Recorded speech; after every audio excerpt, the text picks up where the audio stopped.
Greetings everyone. This is Arcane Paradox. Prepare yourselves for, what if Fleur's mate instincts detected the Horcrux in Harry and she smuggled him to France to destroy the British ministry? Don't forget to like and subscribe for more. Let's begin. Chapter 1, The Wrongness Under the Skin. The lake smelled like cold and rot and something older than either, and Fleur had been standing at its edge for 3 minutes trying to convince herself she wasn't afraid. She wasn't afraid of the water. She wasn't afraid of the task. She'd faced worse in training, in the mountains above Marseille where her grandmother had pushed her through exercises that would have made Dumbledore's eyebrows climb past his hairline. She wasn't afraid of the Grindylows or whatever else the judges had decided to put in a Scottish loch in February, because she'd grown up hearing stories about what lived in the Mediterranean deep, and a Grindylow was essentially a bad-tempered child with ambitions. What she was standing here trying to sort out was this: why, when she'd brushed past Harry Potter on her way down to the water's edge, every instinct she possessed had screamed at her to stop. Not danger. She knew what danger felt like. It was a bright sharp thing, like touching a hot pan. This was different. This was the feeling of walking through a house and noticing, halfway down the hallway, that one of the walls was wrong. Not cracked. Not broken. Just fundamentally, structurally wrong, in a way that made something in your chest want to back away slowly. She'd looked at him. He'd looked back, that slightly lost expression he always seemed to wear when he wasn't actively doing something, the dark hair going in 4 directions, the scar visible under it. He'd said, "Good luck," in the way of someone who'd been told to say it enough times that it was automatic. And her instincts had said, "He's being eaten from the inside." That was the closest she could come to it. Not illness. Not curse damage, though it shared some flavor with that. Something resident. Something that had made itself at home. She'd said, "Bon chance," back and kept walking, because the cannon was about to fire and she was a champion and she had a task to complete. The cannon fired. She went into the lake. Mere people were not friendly. This was a fact that the judging panel had clearly decided the champions needed to discover experientially, because nothing in the clue had mentioned that the creatures guarding the hostages would look at you the way a cat looks at a mouse it hasn't decided to kill yet. Fleur found the hostage area without much trouble. Her bubblehead charm was holding, her warming spell had kept the cold to a manageable sting, and she was a fast swimmer in the way that most people who'd grown up on the French coast were fast swimmers, which was to say she moved like she belonged there. The mere people followed at a distance. Watching. She saw them from 30 feet away, 4 figures tied to a stone column with thick black weed, hovering unconscious in the filtered green light. Her sister was one of them. Her sister. Fleur had known, academically, that the lake contained something precious to her. The clue had said as much. She had assumed it would be her mother, or possibly Madame Maxime, or, in her more anxious moments, her best friend Celine. She had not, somehow, prepared herself for the specific wrench of seeing Gabrielle's hair fanning out in the dark water, her face slack and pale, her small hands loose at her sides. Fleur got there in 12 seconds. She drew her wand and cut the weed in 4 strokes. Gabrielle floated free. Fleur grabbed her and turned around to leave. The Grindylows came from the left. She didn't count them. There were enough. They came fast and low, the way things with claws do when they've decided to commit, and the first one hit her bubblehead charm with both hands and pulled. The charm fractured. Water hit the back of her throat and she coughed, which underwater means swallowing more water, which is not something you want to do when you're 30 feet down in a Scottish loch in February. She got a spell off, Relatio, the water version, a jet of boiling water that scattered 5 of them, but the charm was gone and her lungs were already starting to burn and she was angry, viscerally, furiously angry, because she was not going to fail this task and she was not going to leave Gabrielle here in the dark.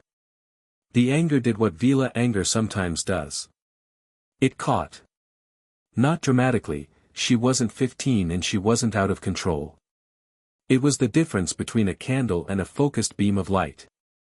She felt it happen the way she always felt it happen, a tightening in her chest, a heat that had nothing to do with her warming spell, something that moved through her like a current and went out through her wand hand with perfect precision. The Grindylows decided, collectively, that they had made poor life choices. She surfaced with Gabrielle 45 seconds later, gasping and furious and treading water with the efficiency of someone who wasn't going to let a small thing like near-drowning affect her technique. She got to the bank.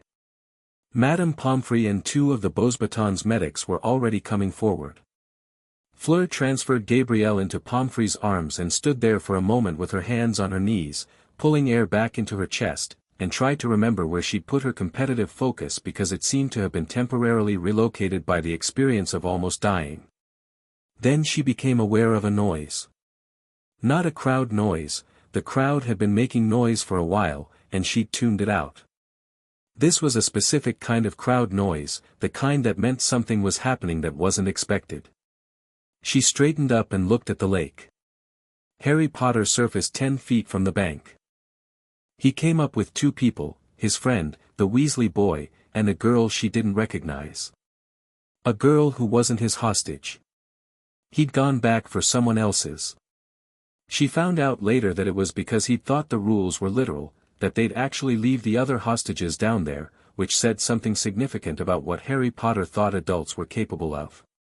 He pulled them both to the bank with the dogged efficiency of someone who had run out of grace but not out of will, and the crowd responded to it the way crowds sometimes respond to unexpected acts of stubbornness, with a noise that had nothing performative in it, just pure involuntary reaction.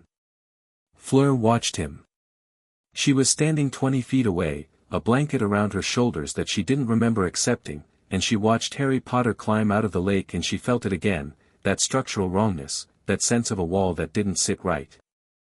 But she'd just come out of the water herself and she was cold and her sister was being checked over by Pomfrey and there were things to attend to. She filed it. She had a good mind for filing things. But she didn't forget it. The scores were announced. She'd placed 3rd.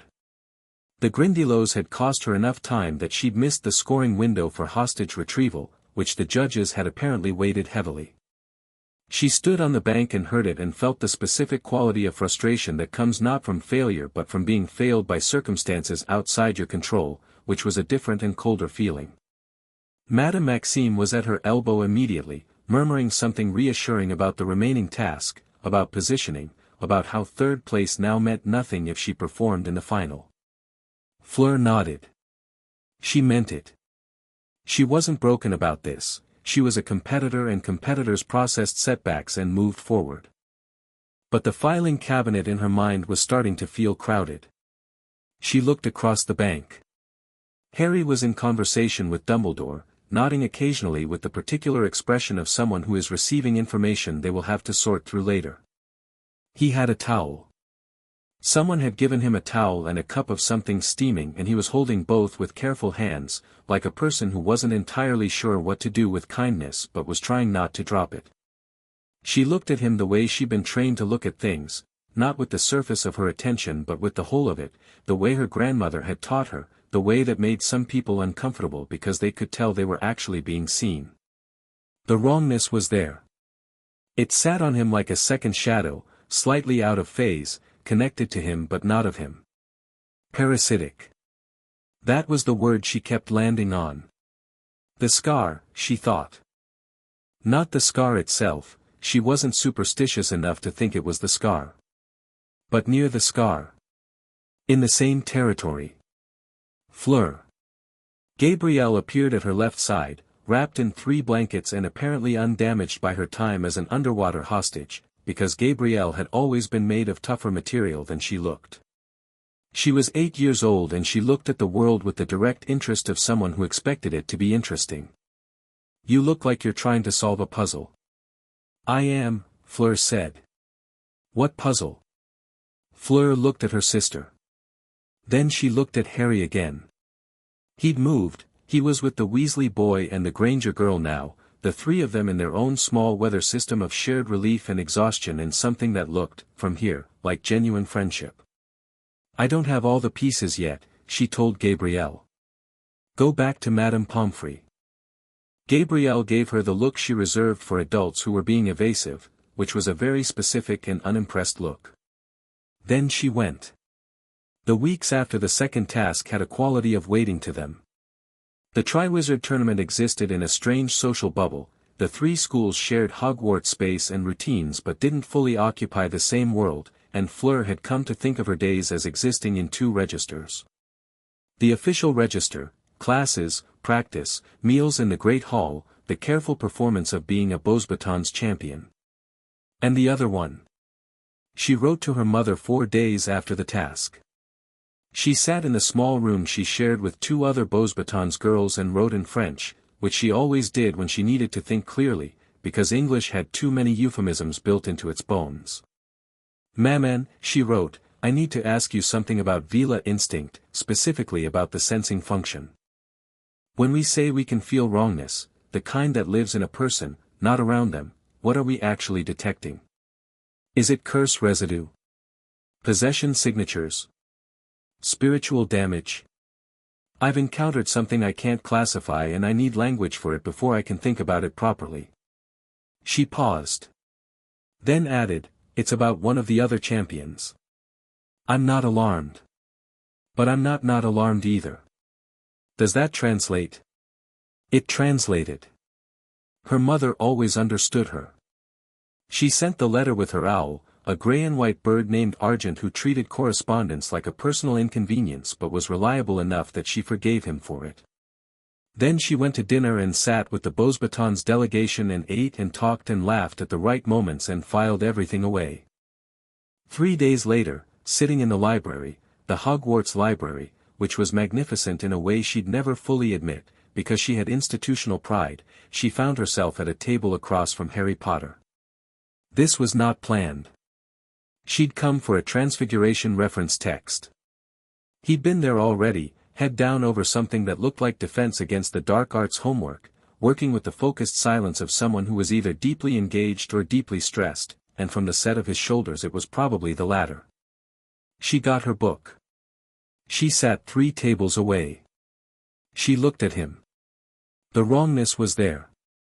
It was always there, she was beginning to understand, she'd been noticing it at meals, in the corridors, during the brief overlap of their schedules. It didn't fluctuate. It was constant, steady, settled. A heartbeat, almost. Which told her it wasn't curse residue. Curse residue faded. It wasn't possession, possession felt like a struggle, like two things fighting for the same space. This was quieter. More established.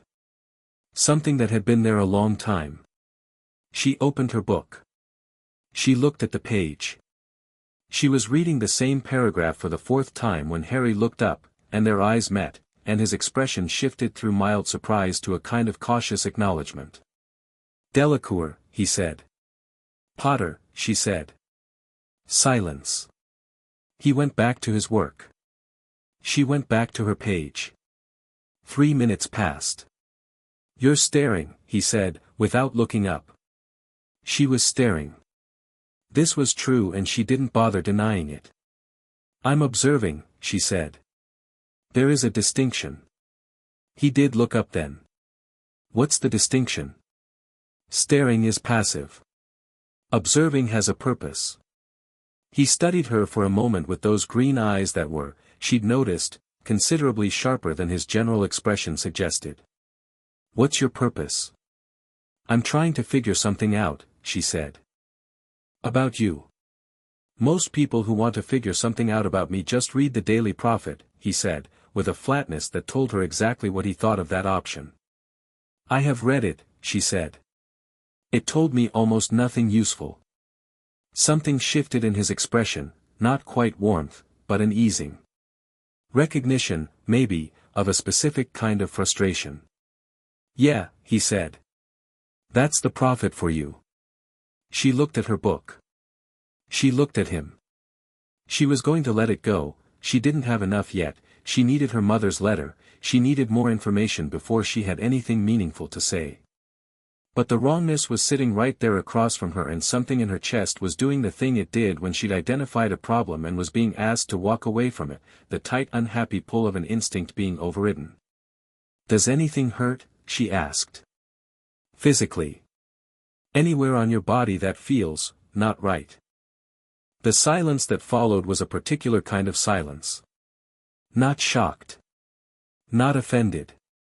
The silence of someone being asked a question they've been carrying alone for long enough that having it spoken aloud does something strange to their chest. "Why are you asking that?" he said. Carefully. "Because something in you doesn't feel right to me," she said. "And before you tell me that Veela instinct is a ridiculous basis for concern, I ask you to consider that Veela instinct has been identifying dark objects and curse signatures for 3,000 years and we've never once been wrong about it being there, even when we've been wrong about what it was." Harry Potter stared at her. "I'm not saying this to frighten you," she said. "I'm saying it because I noticed something and you deserve to know I noticed it, because it involves your body and your safety and those are yours to know about." "My scar," he said. "Quiet. Sometimes it hurts." "When?" "When Voldemort's," he stopped. Swallowed. "When you know who is close. Or angry. Or, I don't know, sometimes I get flashes. Images. Feelings that aren't mine." She absorbed that. Turned it over. Something that hurt when the Dark Lord was present. Something that transmitted emotion. Something that felt from the outside like a second presence, settled in, resident. "Has anyone looked at it?" she said. "Really looked at it? With diagnostic spells?" "Madame Pomfrey," he said. "Every year. She says it's residual curse damage. And does that feel right to you?" As an answer. He looked at her with an expression that she would come to understand, over the following months, meant he was deciding whether to trust something. It was a careful look, deliberate, and the fact that it took him this long to arrive at it in a conversation with a relative stranger told her something uncomfortable about what his default setting was. "No," he said. "It doesn't feel like damage. It feels like," he stopped again. "It feels like it's doing something. Still. The wrongness," she thought. "Not residue. Active." She looked at her book. She looked at her hands. She thought about all the ways this conversation could go wrong from here, all the institutional weight that sat on Harry Potter, the tournament, Dumbledore, the ministry, and she thought about Gabrielle in the dark water with her hair fanning out, and she thought about a wall that was wrong in the way that means the whole house might be wrong. "I would like to write to my mother about you," she said. "She would know more than I do. Her instincts are much sharper than mine. She might be able to tell me what I'm feeling." Harry blinked. "Your mother. She is a full-blooded Veela," Fleur said. "I am not. My instincts are diluted. Hers are, considerably more precise." "What would you tell her?" "What I've told you. What you've told me. If she agrees with what I think I'm sensing, I'd want to discuss options." "Options," he repeated. And then, carefully, "For what?" She looked at him directly. "For getting that thing out of you." The library was quiet around them. Someone coughed 3 tables over. A portrait shifted on the far wall. Harry Potter sat very still and looked at Fleur Delacour like she'd said something in a language he'd given up expecting anyone to speak. "You think it's possible," he said. Quiet. Not hopeful, she appreciated that. "Just asking." "I don't know yet," she said honestly. "But I know what it isn't. It isn't normal curse damage and it isn't a natural part of you. Which means, by definition, it was put there. And things that are put somewhere can generally be removed." He nodded slowly. Not the nod of agreement, the nod of someone filing information. She recognized it because she did the same thing. "Okay," he said. "Okay. Write to your mother." He looked down at his homework, then back up at her. "And, thank you. For telling me. Most people who notice something wrong with me decide it's not their business." She didn't say most people aren't Veela. She didn't say most people haven't been trained from childhood to respond to wrongness by moving toward it. She said, "You're welcome, and went back to her transfiguration text, and pretended to read it for 20 minutes until he gathered his things and left. Then she put the book down and looked at the space where he'd been. Her instincts, freed from the effort of being polite, were doing something she didn't have a clean word for. Not alarm. Closer to the feeling you get when you finally see the shape of something you've been looking at from the wrong angle, the jolt of a perspective shift, the moment the image resolves. Something is using that boy, they said. Something has been using him for a very long time. And everyone who could have stopped it has decided, collectively, that this is acceptable. Argent returned that Friday with a letter that was considerably longer than she'd expected, written in her mother's dense, slanted hand, and she took it up to her room and read it twice before she understood all of it. Her mother had not, as she'd half expected, told her she was overreacting. Her mother had written, "What you're describing is a soul anchor. We have a word for it in the old Veela dialect, the scholars translating it now say, Horcrux, in the English magical tradition, which is a term I'd like you to understand means something so dark it barely has a name in polite usage. A fragment of a soul, separated from its owner through murder, embedded in an object or, God help us, a person. It would feel exactly as you describe. Constant. Active. Transmitting. It wouldn't feel like damage because it isn't damage to it. It's settled. It thinks it belongs there. Fleur, if this boy is carrying one of these, he has been a walking vessel for Tom Riddle's soul since he was a baby. He doesn't know. Dumbledore may or may not know, I have opinions about that which I will keep civil. Do not tell anyone in the British system. I mean this. Not Dumbledore, not his teachers, not the ministry. I will explain why in person. I'm coming to Britain. She read that last line 3 times. Then she looked out her window at the Hogwarts grounds, at the lake glittering cold and flat in the late afternoon light, at the castle that was enormous and ancient and full of people who had decided a boy carrying a piece of the Dark Lord in his skull was an acceptable variable in their plans. Something in her chest caught and held. Not Veela fire.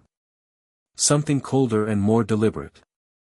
Something that had her grandmother's quality, her grandmother, who had survived 3 wizarding conflicts and 2 Muggle ones, who had looked at every person she'd ever met and asked not what can they do for me but what is being done to them and should I stop it. She folded her mother's letter and tucked it into her robe. Then she went to dinner and ate and talked and laughed and filed everything, and across the great hall Harry Potter sat with his friends and did not know that 3 tables over someone was quietly, methodically, deciding to rearrange the board on his behalf. He would know soon. The board was about to become considerably less comfortable for the people who designed it. That night she sat up late and wrote back to her mother, "Come quickly. And bring the good ward-breaking tools. I think we're going to need them." She sent Argent into the dark Scottish night and watched him until he disappeared, then turned back to her desk and began, for the first time, to make a real plan. Not a champion's plan, organized around scores and tasks and the neat structure of competition. A different kind. The kind that started from the assumption that the rules weren't made for you, that the systems weren't designed to help you, that the only way through was to be faster and smarter and more willing to commit than anyone expected you to be. She was Fleur Delacour. She was the granddaughter of a woman who had stared down armies. She was a Veela and a witch and a champion, and she had looked at Harry Potter and seen something festering in the dark of him, and she was constitutionally, fundamentally, bone-deep incapable of walking past that. Let the British ministry send their owls and their rules and their carefully worded official positions. Let Dumbledore move his pieces. She was already 5 moves ahead, and she hadn't even started yet. Outside, Argent was a white dot against the black sky, carrying her letter south and west toward a woman who was already, Fleur would later learn, packing. Chapter 2, What the Veela Knows. Fleur Delacour arrived on a Wednesday, which was not a day that felt significant enough for what she brought with her. Fleur was in the middle of a charms revision when she felt her mother's presence, not magically, nothing so dramatic as that, but in the way you feel the weather change before it changes, a shift in atmospheric pressure that was specific to one person. She'd felt it her whole life. Her mother walked into rooms and rooms knew about it. She excused herself from the revision group, ignored the complaints from Celeste who was relying on her notes, and went downstairs to the entrance hall. Apollon was standing just inside the main doors, talking to Professor McGonagall with the particular quality of attention that made the Scottish witch stand half an inch straighter without seeming to realize she was doing it. Apollon was not a tall woman, but she had the kind of presence that made height irrelevant. She was dressed in traveling robes the color of deep water, her silver blonde hair coiled at the back of her neck, and she was carrying a leather bag that Fleur recognized, the one from the study at home, the one that lived on the high shelf and smelled of old magic. She'd brought the serious bag. "There she is," Apollon said, and her face did the thing it always did when she saw Fleur, a warmth that was completely unperformed and went straight through every defense Fleur had like they weren't there. She crossed the hall and embraced her daughter, and Fleur let herself be held for exactly 5 seconds, which was as long as she could manage in a corridor full of students before the performance of composure became genuinely necessary. "You came fast," Fleur said. "You said quickly," her mother replied, pulling back to look at her face with those pale eyes that missed nothing.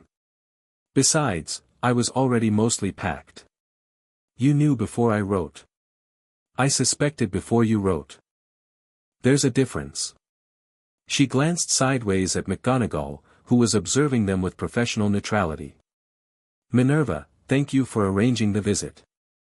I'll try not to disrupt the schedule." "The Beauxbatons delegation has always been welcome," McGonagall said, which was the kind of diplomatic sentence that meant several things simultaneously. Then she excused herself, and they were alone, or as alone as you can be in a castle full of students. "Walk with me," her mother said. "Show me the grounds." They went out through a side door and along the path that ran beside the greenhouses, which were empty at this hour, and Apollon listened while Fleur told her everything. Not summarized, not organized, everything, in the order it had happened, including the feeling at the lake and the conversation in the library and everything Harry had said. Her mother listened the way she always listened, fully, without filling silences with reassurance. When Fleur finished, there was a pause. "You've seen him since?" her mother asked. "Several times. Every time I get within 20 feet the instinct fires. It's consistent." "Consistent means settled," Apollon said. "Which is what I was afraid of. A fresh Horcrux would fluctuate, the soul fragment hasn't finished embedding. Consistent means it's been there long enough to integrate with his magical signature." Fleur had looked up Horcruxes in the 2 days since her mother's letter. The restricted section had one text that touched on them obliquely, using language so euphemistic it was almost useless, but it had given her enough framework to understand what her mother was telling her now. The soul fragment wasn't just stored in Harry, it had grown roots. "How long?" she asked. "Since the night Voldemort tried to kill him," her mother said, simply, the name not catching in her throat at all. "Which is why Dumbledore almost certainly knows." Fleur stopped walking. "You think he knows?" "Fleur." Her mother turned to look at her with an expression that was gentle and completely merciless at once. "Albus Dumbledore has forgotten more about dark magic than most wizards will ever learn. He has had 13 years to examine that scar. If I can deduce what it is from a letter written by my 21-year-old daughter, then Albus Dumbledore has known about it since at least the boy's 2nd year." The cold that moved through Fleur had nothing to do with the Scottish air. "Then why hasn't he?" "Because he has a plan," her mother said, and the 2 words carried a weight that settled them firmly in the category of not a compliment. "Dumbledore always has a plan. And I think if we examine his plan carefully, we'll find that it has a step near the end that requires Harry Potter to be expendable." The word landed like a stone in still water. Fleur had thought it, circled it, refused to fully articulate it, and here her mother was saying it out loud in the November air with the same tone she'd used to point out that the milk had gone off. That was Apollon's particular quality, she named things. She had always believed that if a thing was true, it was better to say it clearly, because euphemism was a kindness that mostly benefited the person you were being kind to at the expense of the person you were being kind about. "He would let Harry die," Fleur said. Hearing her own voice say it. I think he has convinced himself that it might be necessary. That it might be the only way to destroy that piece of Voldemort's soul. And I think, her mother continued, that he is wrong. Because if that were true, if the only way to destroy a Horcrux inside a living person was to kill the person, the French Veela shamans would not have a 14-step extraction ritual that they've used successfully 11 times in the last 4 centuries. Fleur stared. There's a ritual. There is a ritual, her mother confirmed. It's complex. It requires controlled conditions, specific materials, a channeler with strong enough instincts to locate the soul fragment precisely, and about 6 hours. It is not, however, remotely impossible. It is not even particularly dangerous, if you know what you're doing. Dumbledore doesn't know about this ritual. Dumbledore may not have looked for this ritual because he didn't want to find it, her mother said, with a terrible quiet calm. Or he may not have looked because the knowledge is Veela-specific and sits in archives he's never had access to. I'm honestly uncertain which is worse. They stood there in the cold. In the distance, the lake glittered. We need to get him out, Fleur said. Yes. Out of Hogwarts. Out of Britain. Yes. Her mother paused. How do you think he'll respond to that proposition? Fleur thought about the library. About the specific quality of the silence when she'd asked him if anything hurt. About the way he'd said you think it's possible with absolutely no hope built into it, just the careful structure of someone who had learned to ask questions without expecting answers. He'll want to, she said. And then he'll feel guilty about wanting to. And then he'll ask about his friends and whether they'll be safe. And then he'll say yes. Apollon looked at her with something that might have been a smile if she'd let it finish forming. You've been watching him. I've been observing him, Fleur said, with dignity. Of course. The almost smile again. We should speak with him today. The tournament schedule. No formal event this week. He'll be free this afternoon. He usually spends Wednesday afternoons on the Quidditch pitch or in the library. A boy of reliable habits. Good. Those are easy to work with. Her mother adjusted the strap of the serious bag. I'll also need an hour with whatever diagnostic materials this castle has available. Pomfrey's office or the restricted section, your choice. Restricted section, Fleur said, without hesitation.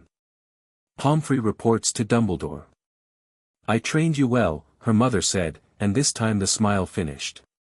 Harry was on the pitch.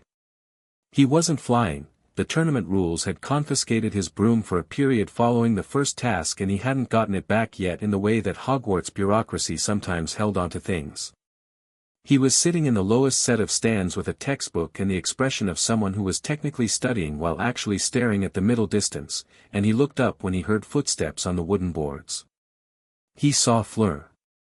Then he saw the woman beside Fleur, and his expression went through a sequence of adjustments as his brain apparently ran through who is this, she looks like Delacour but older, this is probably family, is this the mother she mentioned before landing somewhere cautious and present?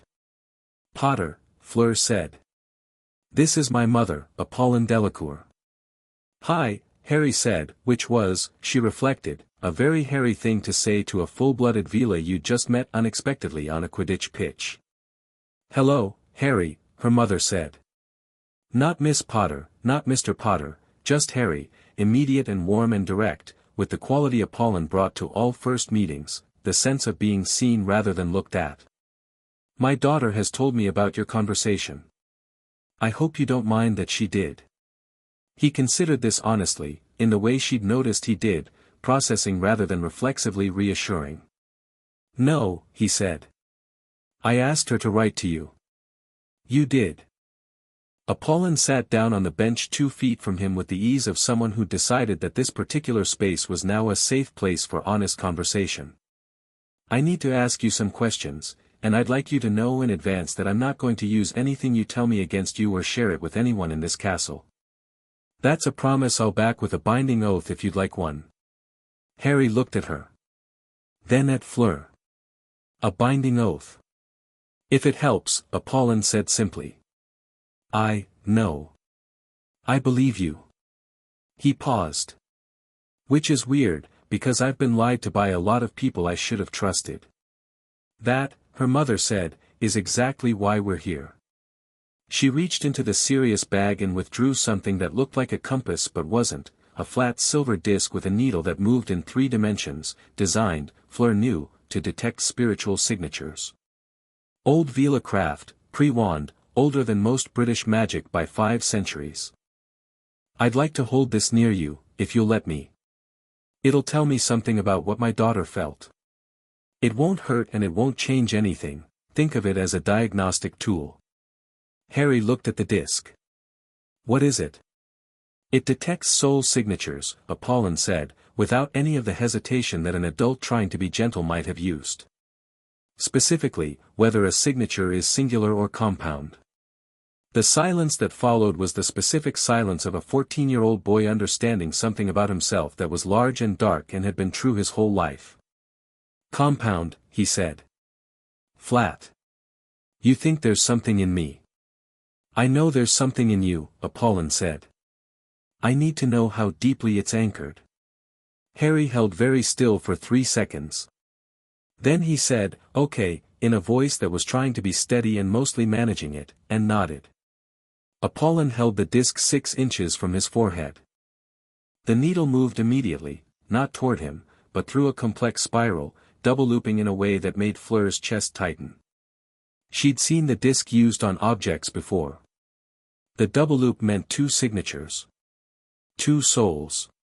Her mother's face was composed and professional, and somewhere underneath it was something Fleur recognized as fury, held very still. Right, Apollon said, pulling the disc back and making it disappear into the bag with a motion that was a little too controlled. Let me tell you what that means. She told him. All of it, not softened, not managed, the full technical reality, explained in the straightforward way she had of treating people as capable of handling the truth about their own lives. Horcrux. Soul fragment. Embedded since the night Voldemort died.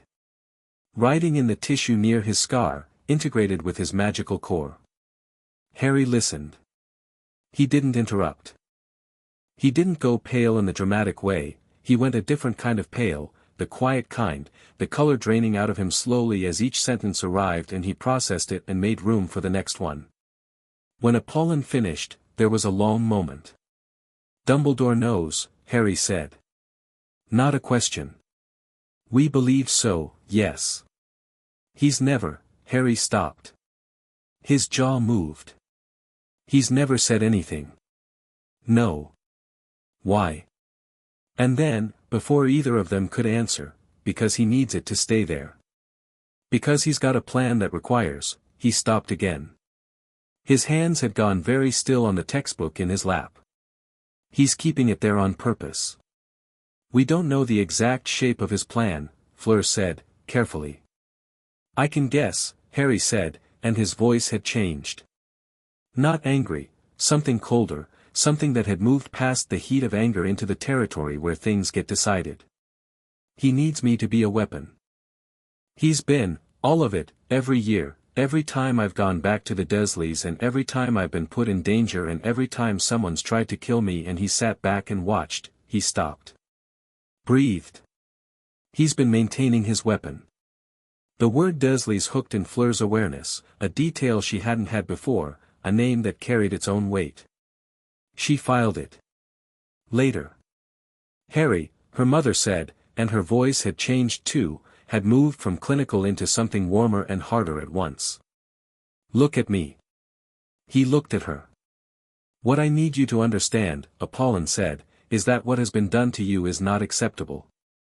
It is not a necessary sacrifice or a strategic reality or collateral damage in a larger war. A child was used as a vessel for a dark object without his knowledge or consent, and the adults responsible for his welfare allowed it. That is what happened. And I need you to understand that I'm telling you this not to make you angry, though you have every right to be, but because what comes next requires you to be clear about what's true. Harry looked at her for a long time. What does come next? He asked. Apollon looked at Fleur. Fleur looked at Harry. There is a ritual, Fleur said. Old magic. Veela origin. It removes a soul fragment from a living host. She watched him absorb this. It's been done before. It works. But it requires controlled conditions and specific materials that aren't available in Britain, and it requires a channeler trained in Veela diagnostic craft. France, Harry said. France, she confirmed. He was quiet. How would that work, he said. I can't just, I'm in the tournament. I can't leave. I'm technically the property of the tournament rules until June. The bitterness in the last sentence was very precisely controlled, which told her it was very deep. The tournament rules, Fleur said, were written by the British Ministry of Magic, which is the same body that decided to enter a 14-year-old in a competition designed for adults and then told him that the rules he never agreed to meant he had no choice but to participate. I do not feel, she said, a great deal of moral obligation to those rules.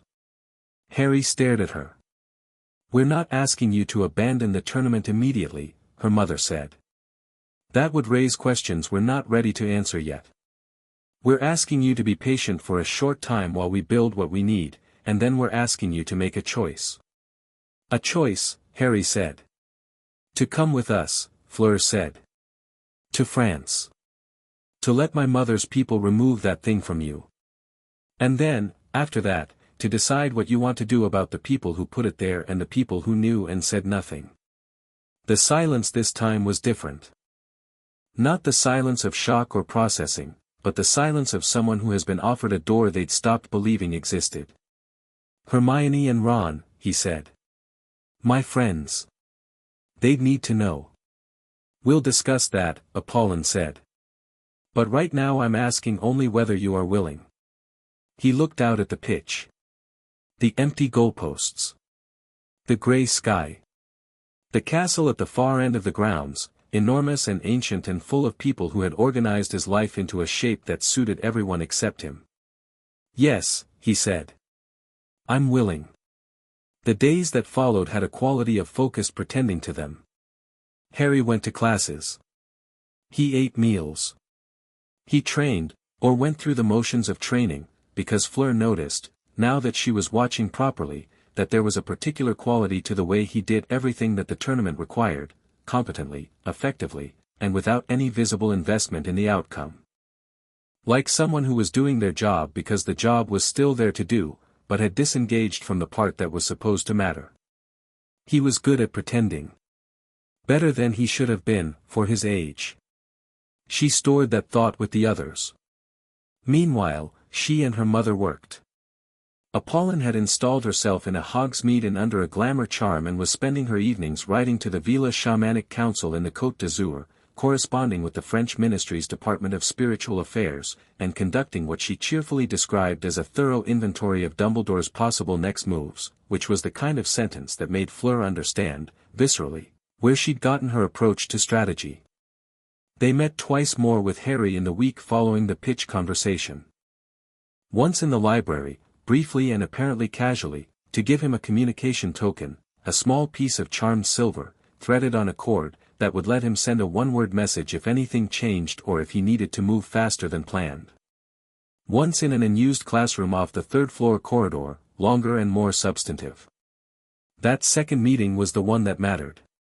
Apollon laid out the plan, and Fleur watched Harry listen to it, and she watched the part that most people would have spent the most time on, the risk, the exposure, what happened if they were caught, slide past him almost without purchase. He asked 2 questions about the extraction ritual. He asked 1 question about timeline. He asked whether the French ministry would be involved in a way that created political complications for France. The last question made her mother pause for just a moment. You're asking whether taking you to France puts France in a difficult position with Britain, Apollon said. Britain's going to be angry, Harry said, with the practicality of someone stating that water was wet. I want to understand who I'm putting in the line of fire. The French ministry, Apollon said, is aware that we are likely to have a guest. They're aware of the general situation. The minister himself, Minister Fontaine, has expressed a view that the British ministry's management of the post-Voldemort situation has been, diplomatically, a catastrophe, and that France's hands are not required to be tied by British domestic policy. She paused. He said it with more diplomatic language than that, but that was the substance. So France is prepared to be officially unhelpful when Britain comes asking, Harry said. France is prepared to ask Britain to demonstrate legal jurisdiction over a French-based extraction procedure for a minor who came voluntarily, Apollon said, with the serenity of someone who had pre-examined every angle of a chess problem and was happy with what she found. Which is a request Britain will find very difficult to satisfy. Harry nodded. He was quiet for a moment, and then he said something that lodged in Fleur's chest in a way she didn't entirely examine. I've never had anyone plan things on my behalf before, he said. Not plaintively, as a simple statement of fact, with the quality of someone identifying the thing that's making a feeling feel unfamiliar. Usually I'm either making it up as I go or following someone else's plan without knowing I am. Her mother looked at him with an expression that was composed on the surface and several other things underneath it. You'll be making decisions at every step, she said. We're offering structure, not control. I know, Harry said. That's what I meant. The detail Fleur had filed, Dursley's, resurfaced on a Thursday evening.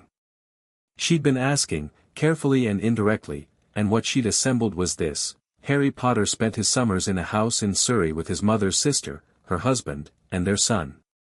He didn't talk about it. When it came up in conversation, she'd mentioned it once, obliquely, to the Weasley boy while discussing summer arrangements. Watching his face, the Weasley boy had gone through a micro-expression sequence that said, plainly, that he had opinions about the situation that he'd chosen not to voice. She went to her mother with it. I know, her mother said, before she finished the sentence. I looked into it when you first wrote. And? Apollon was quiet for a moment, which was a very un-Apollon thing to be. He goes back every summer as a condition of Dumbledore's blood ward. Lily Potter's sacrifice created a protection anchored to the blood of her sister. As long as Harry calls that house home, the protection holds. That sounds like a reasonable arrangement, Fleur said, carefully. The ward requires him to call it home. Not physically live there, call it home. Which requires him to actually live there, in the technical sense. It does not require, her mother said, the relatives in question to treat him like a human being. Fleur said nothing. From what I can gather, Apollon said, they haven't. The thing in Fleur's chest caught again. That same tightening.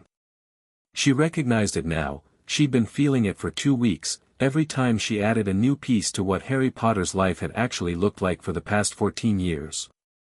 Not pity. She had no interest in pitying someone who was not, manifestly, asking for pity. Something else.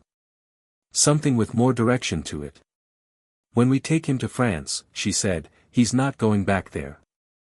No, her mother agreed, simply. He isn't. The ward will be irrelevant once the Horcrux is removed. Without the soul fragment, Voldemort's ability to track or reach Harry changes fundamentally. The blood protection has value, but not enough to justify what it's cost. We'll build better protections. Apollon said this with the tone of someone who had said something obvious. Ones that don't require him to be miserable. Fleur looked at her hands. He said something to me, she said. In the library, the first time. He said most people who notice something wrong with him decide it's not their business. Her mother nodded. What does it do to a person, Fleur said, when that's the pattern long enough? Apollon looked at her daughter, and her expression was something Fleur couldn't fully decode, something that was partly about Harry and partly, she had the sense, about a much older conversation. It makes them very good at managing alone, she said. And very bad at accepting help. And it takes a long time to unlearn. She picked up her quill. Which is why we're going to be patient and consistent and not treat it as a problem to solve. He's not a project, Fleur said. No, her mother said. He's a person. Who has been treated as a project by everyone else, and will probably be watching us for signs that we're doing the same.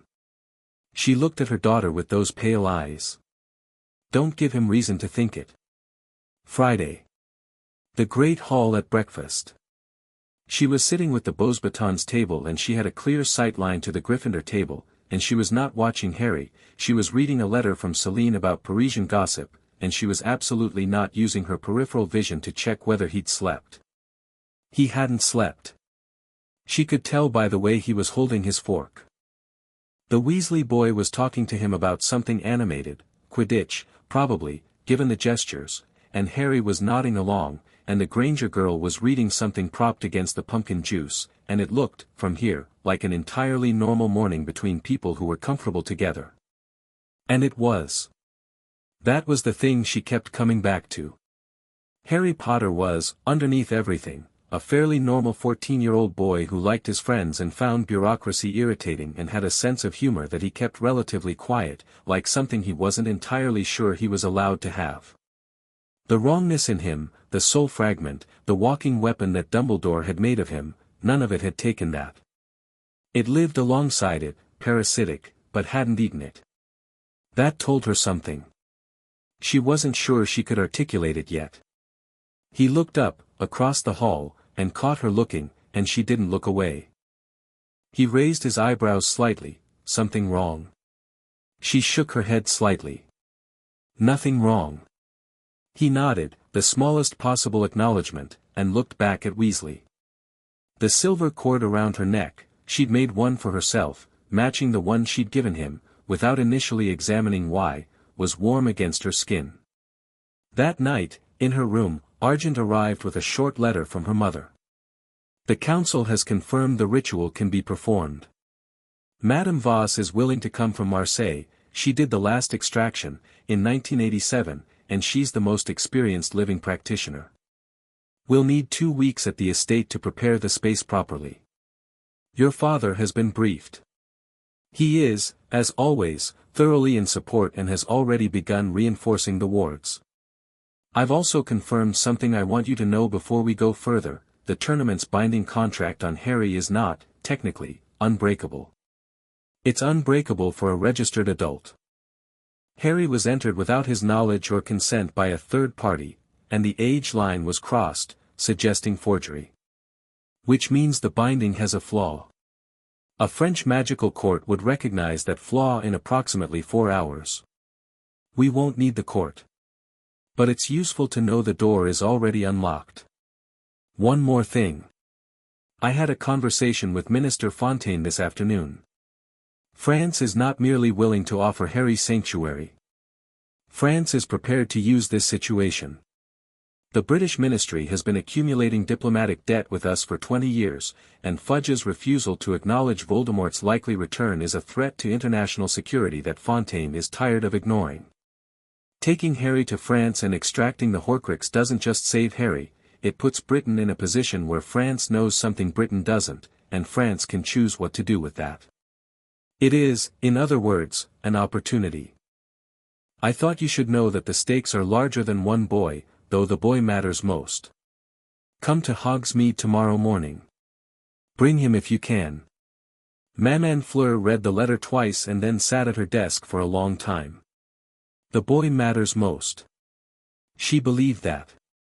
She believed it with the same bone-level certainty she'd had since the lake, since the library, since the Quidditch pitch in the cold. Whatever the political angles were, whatever France gained from this, whatever leverage it created, that wasn't why she was doing it.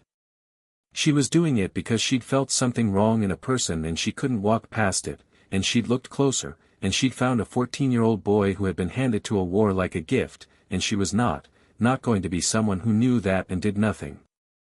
She tucked the letter away, and she wrapped her fingers around the warm silver cord, and she looked out at the Scottish dark, and she thought about the estate in Provence, about the smell of the lavender fields in early summer, about the light there, which was a different quality than light anywhere else.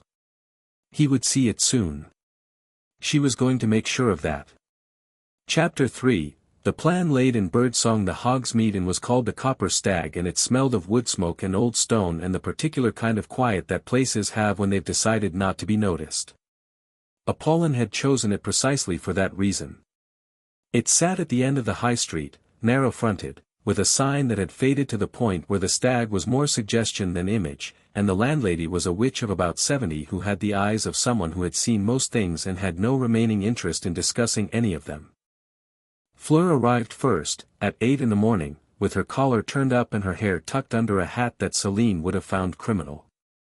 Harry arrived 6 minutes later, coming through the side street with his hands in his robe pockets and the casual purposefulness of someone who had told his friends he was going to buy more parchment, which was true, in the sense that he'd bought the parchment on his way there. She'd asked him once how he managed to move around without people noticing.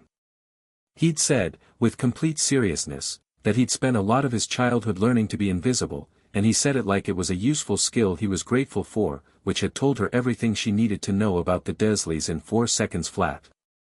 "My mother is upstairs," she said. "Good morning to you too," he said. She considered this. "Good morning. My mother is upstairs." The corner of his mouth moved. He followed her up.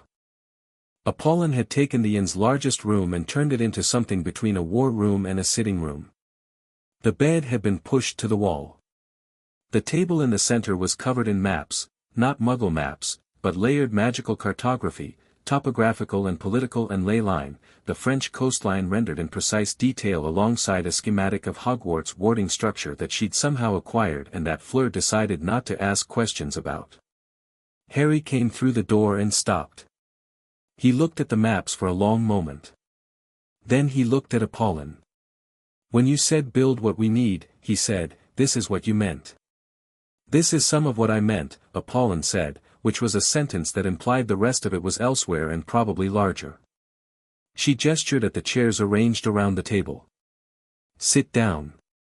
We have a lot to cover and I'd rather do it once." They sat. Apollon stood at the table's edge and talked, and Fleur watched Harry listen. She'd noticed, in their previous meetings, that Harry listened differently when he thought the information was real, not politely, not deferentially, but with his whole attention focused in a way that was almost physical, like he was bracing against it, making sure it landed somewhere it wouldn't slip. He listened that way now. Apollon walked through the extraction ritual in enough technical detail to make the shape of it clear without overwhelming the specifics. The ritual required a prepared space, stone floor, specific warding runes, channels cleared for deep magical work. It required Madame Voss, the practitioner from Marseille, who would be at the Delacour estate in 2 weeks. It required Harry to be present, willing, and in a stable enough magical state that the extraction wouldn't cause cascade damage to his core. "What does that mean?" Harry asked. "Cascade damage. Your magical core has been developing alongside the soul fragment for 14 years, Apollon said, without dramatizing it. They're not integrated, the fragment doesn't have root access to your magic, to use an analogy, but they're adjacent. The extraction will cause a brief period of instability in your core as the fragment is removed. During that window, you'll need to not use magic. How long is the window? Hours. Not days. Madame Voss says the longest recovery she's seen was 18 hours. The shortest was 4. That's manageable, Harry said, with the practicality of someone who had spent years in situations that required him to manage things. Apollon nodded. After that, you'll likely find your magic has changed somewhat. Become more, yours. Without the fragment's interference. I can't tell you exactly what that looks like because it's individual, but every previous extraction recipient has reported a significant increase in precision and control. Harry absorbed this with the expression of someone being told the car they'd been driving with the handbrake on had had the handbrake on. Right, he said. Okay. When do we go? 2 weeks from tonight, Apollon said. There are things that need to happen before then. Hermione and Ron, Harry said. Yes, Apollon agreed. Tell me about them. Harry told her about them, and it was the most animated Fleur had seen him in any of their conversations, not excited exactly, but warmer, more present, talking with his hands a bit. Hermione Granger, brilliant, relentlessly principled, genuinely the most capable student of their year and possibly the decade, who would absolutely figure out something was happening if Harry was even slightly less than fully honest with her, and who would either be invaluable or a complete obstacle depending entirely on how she was approached. Ron Weasley, fundamentally decent, fiercely loyal, occasionally possessed by the worst instincts of adolescent pride, who would support Harry without hesitation once he understood the situation. "Tell Granger first," Apollon said, when Harry finished. He blinked. "Why first?" "Because she'll ask the questions Weasley won't. And if she's convinced, she'll help you convince him. And you want both of them convinced rather than carried along." Harry looked at her for a moment. "You're right," he said, with the honesty of someone who didn't spend time pretending to disagree when he didn't. Fleur was watching her mother, and she caught the small shift in Apollon's expression at that, the brief flicker of something that wasn't quite approval and wasn't quite warmth but was somewhere in the territory of both. Her mother liked people who were honest with her, and she especially liked people who were honest about it being instinctive rather than performed. "The bigger problem," Fleur said, "is Dumbledore." The temperature in the room didn't change. The quality of attention did. "He watches Harry," Fleur continued. "Not constantly, not obviously, but the castle's connected to him in a way that means unusual movement at night gets noticed. We can't simply walk out." "We're not walking out at night," Apollon said. "We're leaving in the early evening, before curfew, through the main gate, on the grounds that the Beauxbatons delegation is conducting a cultural exchange trip to Edinburgh that begins at 6 and requires several students, including the champion, to be present." Harry stared. "That's not a real trip?" "No. But it's a credible lie. Maxine knows me.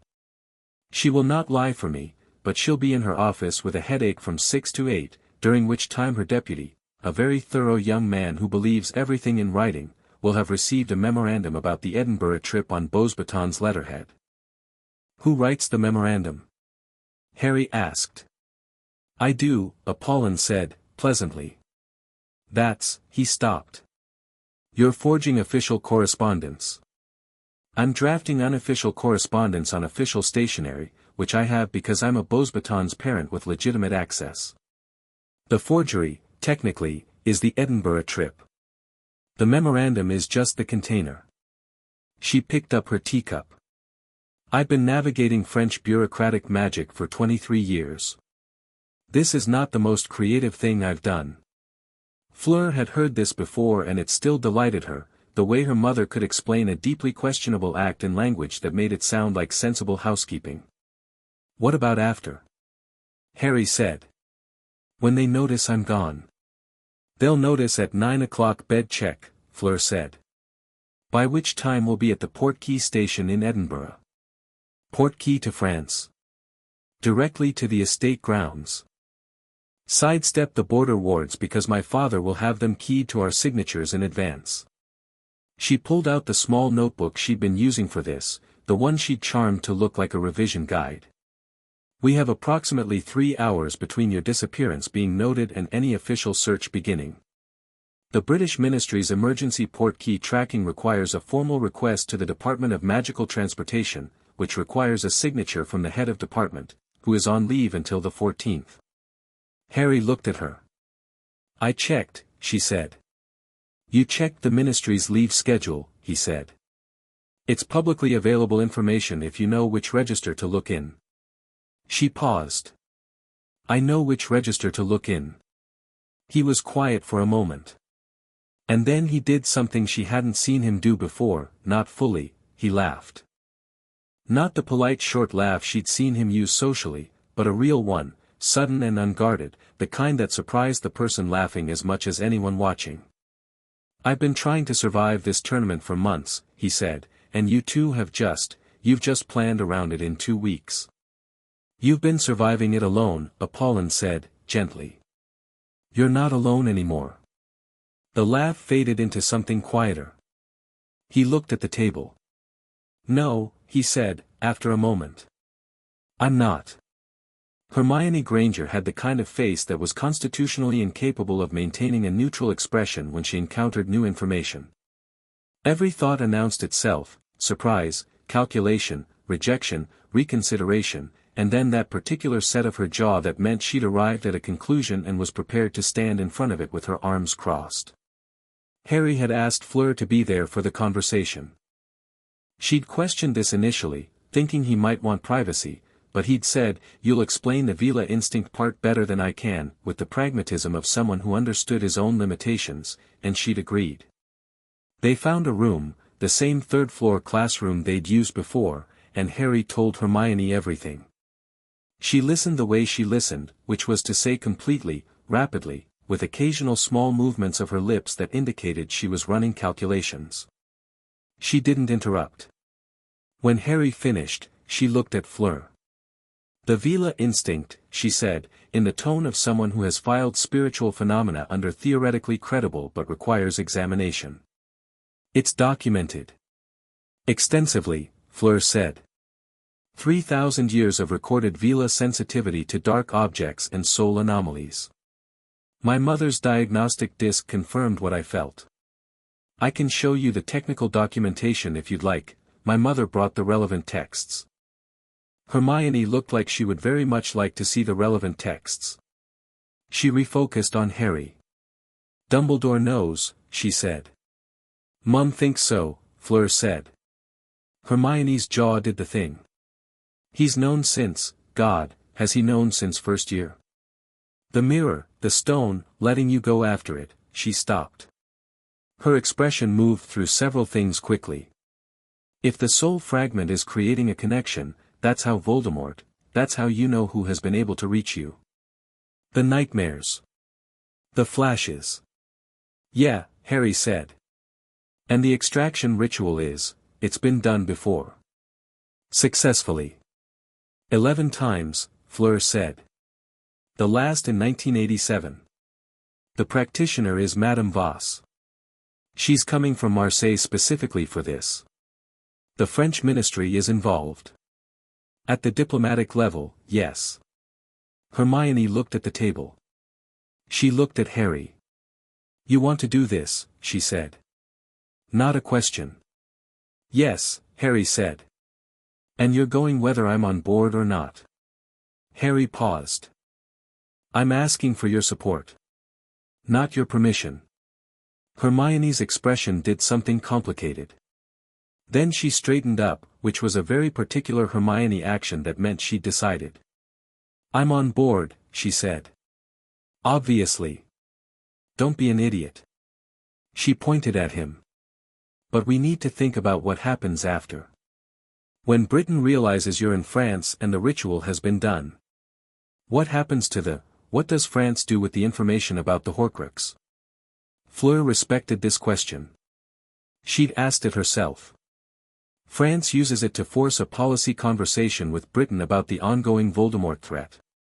It's political leverage, yes. But the outcome of that conversation is the same one that Harry would want, Britain being forced to acknowledge that Voldemort is not gone and the current security posture is inadequate. Using Harry's situation as diplomatic ammunition, Hermione said, with the precision of someone who wanted to be sure she understood. "Using the fact of Harry's situation," Fleur said. "He's not present at any of those conversations. He's not a prop. He's the reason the conversations happen, not the content of them." Hermione chewed this over. "Okay," she said. "That's okay. That's a distinction I can work with." She turned back to Harry. "Does Ron know?" "Tonight," Harry said. "If you'll come with me." "Of course I'll come with you." She stood up, already in motion, already planning, her mind visibly several steps ahead. Then she stopped and looked at Fleur with an expression that was both slightly self-conscious and entirely direct. "Thank you," she said. "For not walking past it." Fleur thought of her instincts, and the lake, and the first time she'd felt the wrongness in Harry and felt the pull to move toward it. She thought of her grandmother, standing in a mountain wind, telling her that the only thing Veela instinct was for was helping you find the things that needed to be found. "I couldn't have," she said simply. Ron Weasley's reaction was different from Hermione's in almost every way, and nearly identical in the outcome. He went white when Harry told him. He went whiter when Harry told him about Dumbledore. He looked at Fleur with an expression that was approximately 1/3 suspicion, 1/3 gratitude, and 1/3 the expression of someone who didn't understand why a Beauxbatons champion was involved in his best friend's medical crisis and felt mildly unsettled by it. Then he said, "Right. What do you need me to do?"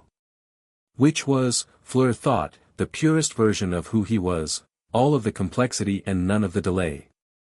"Be normal," Harry said. "Until the 14th. Just be normal." "I can do normal." Ron paused. "What's normal again?" "Quidditch statistics and whatever Hermione is annoyed about that week," Harry said. "Done," Ron said. Then, after a pause, "You're sure about this? The going to France thing?" "Yes. Because you're going to miss the third task." "I know." Ron was quiet. "Good," he said, with a feeling in it that told Fleur this was about significantly more than the tournament. "Good. It's a stupid tournament anyway." The 2 weeks moved with the terrible slowness of time that's being watched. Fleur had the sensation she sometimes got before a performance, not nerves exactly, but a heightened aliveness, every sense slightly sharper, the details of ordinary days registering more clearly than usual. The color of the sky. The sound of the Beauxbatons girls talking in the corridor at night. The particular quality of the great hall at breakfast, all that noise and warmth, students who had no idea anything was happening moving through their ordinary days. She spent most of it preparing, because preparation was what she did with anxiety.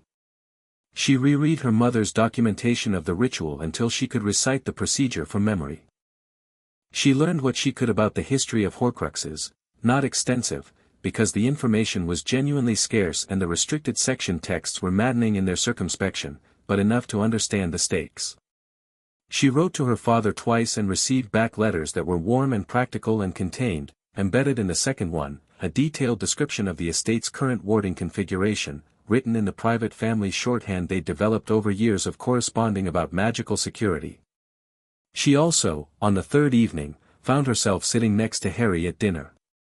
This wasn't unusual anymore. The Beauxbatons and Hogwarts students had been mixing more as the tournament progressed, the formal separation of the early months giving way to the more natural sorting of people who decided they liked each other. But it was the first time they'd sat next to each other without a plan to discuss, and there was a different quality to it. He was reading something under the table, which she'd noticed he did when he didn't want to stop reading but didn't want to be seen not paying attention. She looked down. It was a potions text. "Voluntary reading," she said. "There's a potion that helps with magical core stabilization," he said, without looking up. "I found it in the library. I thought if I knew what it did I'd understand better what the extraction was doing." She looked at him. "You researched it yourself?" Hermione helped. She found 3 other relevant texts and summarized them in about 4 hours, which would have taken me 2 weeks. He turned a page. "The potion's called Argenti Unda. Silver water base. They use it after major curse removals in the British system too, apparently, just not for this specific application." She hadn't known that. She filed it immediately. "Tell my mother." "Already old her," he said, and looked up for the first time, catching her expression. "What? You old my mother?" "She gave me the address." A pause. "Is that weird?" She considered. "No," she said. "She'll be pleased. She likes people who do their own research." "Good, because she wrote back with 4 more texts and a question about whether I'd considered the possibility that the soul fragment might have altered my connection to the killing curse's trace on my core, and I'm going to be honest, I understood maybe half of that." "She writes like that to everyone," Fleur said. "Even to me." "How do you handle it?" "I write back asking for clarification and pretend I understood more than I did, and she always knows I'm pretending, and she clarifies anyway." He smiled at that, the real one, the one that reached his eyes. She'd been cataloging these, she realized, the various grades of Harry Potter's expressions. The public one, which was fine and functional and gave nothing away, the private one, which was more present, and the genuine one, which was rare and, when it appeared, quite something else. She looked back at her dinner plate. "Are you afraid?" he asked. He said it the way he said things that mattered, without preamble, directly, like he'd decided that asking was worth the exposure. "Of the extraction? Of all of it? What comes after?" She thought about it honestly, because he deserved honesty and also because she didn't actually know until she thought about it.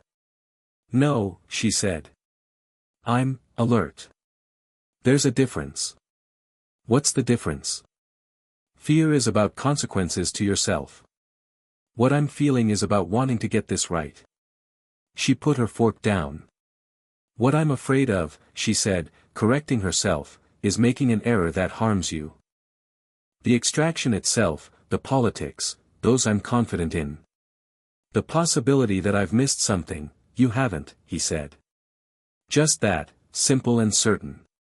You don't know that." "No. But I've watched you plan this and I've watched your mother plan this and I've watched Hermione verify every single element of it, and if there's something to miss, one of you would have found it." She looked at him.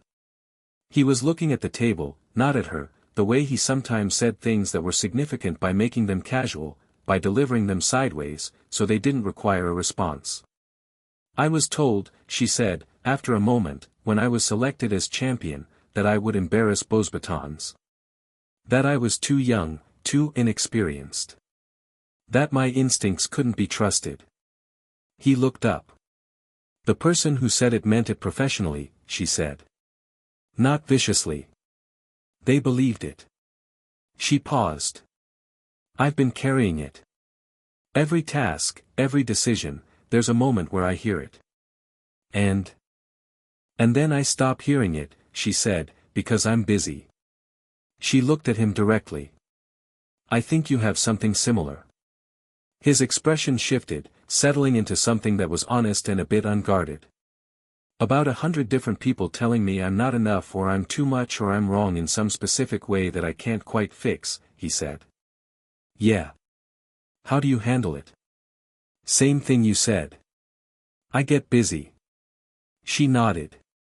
They sat with that for a moment, the comfortable silence of two people who have found an unexpected point of contact and are in no hurry to move past it. 12 days, he said. 12 days, she confirmed. On the 9th day, something went wrong. Fleur was in the library, the real library this time, studying, because the tournament still existed and she had actual academic work to maintain, when the silver cord around her neck pulsed. One pulse. The signal she'd given Harry for "I need to meet, not urgent." She sent back one pulse of her own, acknowledged, and finished the paragraph she was reading before gathering her things, because one pulse was not run. She found him on the second-floor corridor, in the alcove by the tapestry of the 4 founders that most people walked past without seeing. He was leaning against the wall with his arms crossed and the expression she'd come to read as "I've found a problem and I've already thought about it for 2 hours. "Moody," he said, when she arrived. "He stopped me this morning. Pulled me aside after defense." Alastair Moody. The defense teacher, Exor, the rotating magical eye and the paranoia built from decades of real experience. She'd been aware of him as a peripheral concern, someone observant enough to notice changes in Harry's behavior and connected enough to Dumbledore that information flowed upward easily. "What did he say?" "He said I looked distracted. He said he wanted to know if I was prepared for the 3rd task. He said," Harry paused. "He said Dumbledore was concerned about my focus." "Dumbledore was concerned." She turned this over. "He was checking on you," she said. "No." Harry shook his head. "He was checking in me. The way he said it, he wasn't asking if I was okay. He was looking at me the same way you look at me, except from the opposite direction." He met her eyes. "He knows something's different.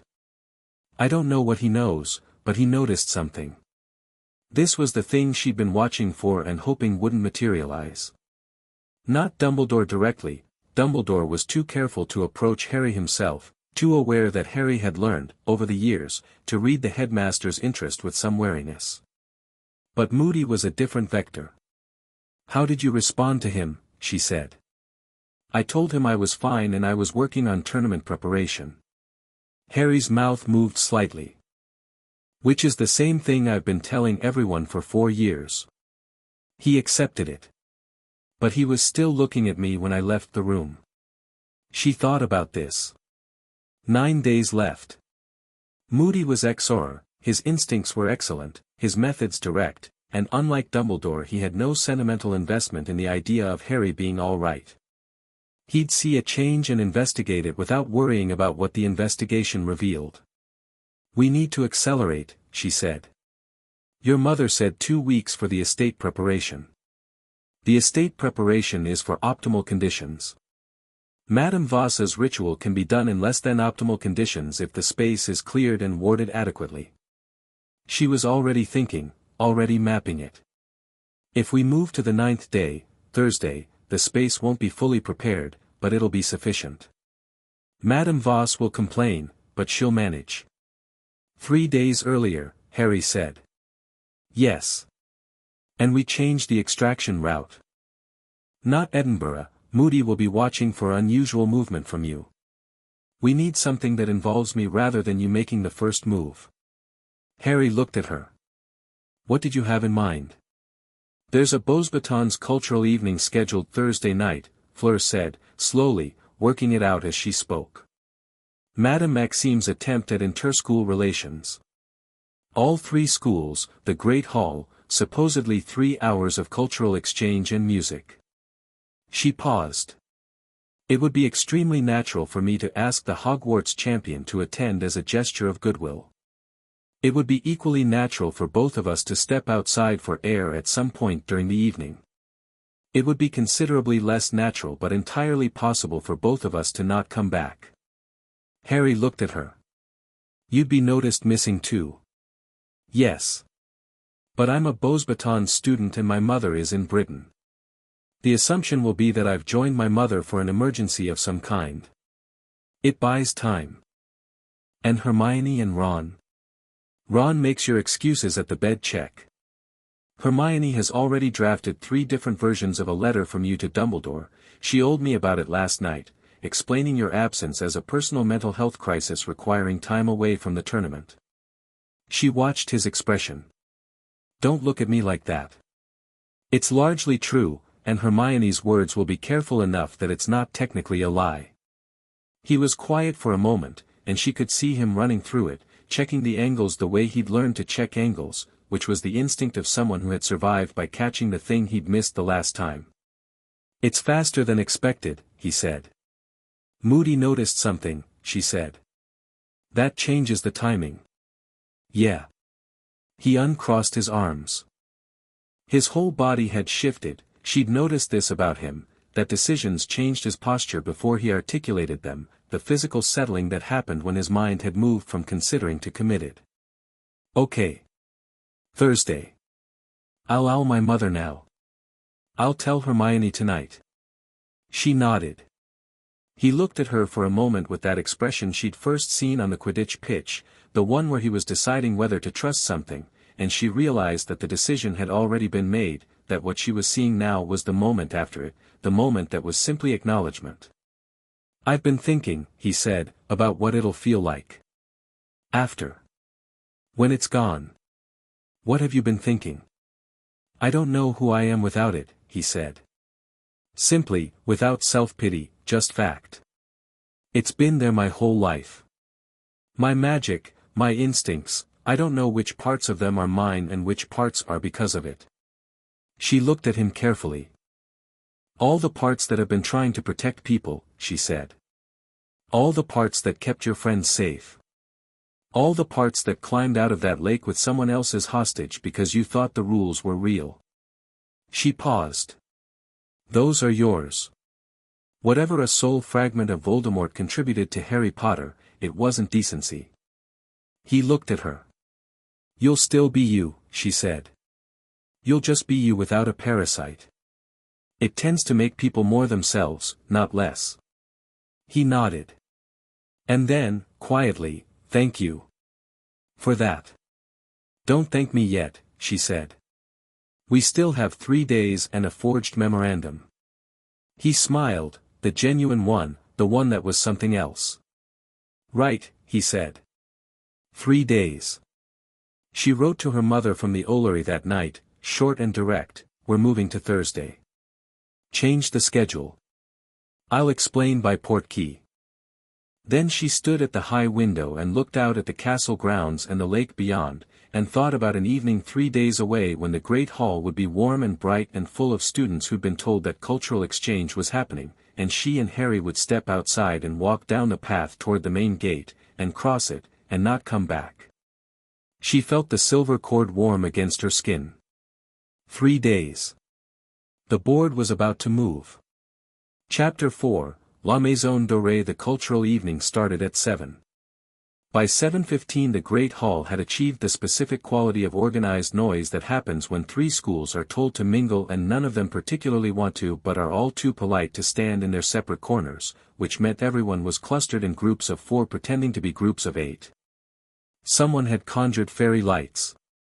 The Beauxbatons girls had arranged a small ensemble in the corner playing something that was technically music and practically a negotiation.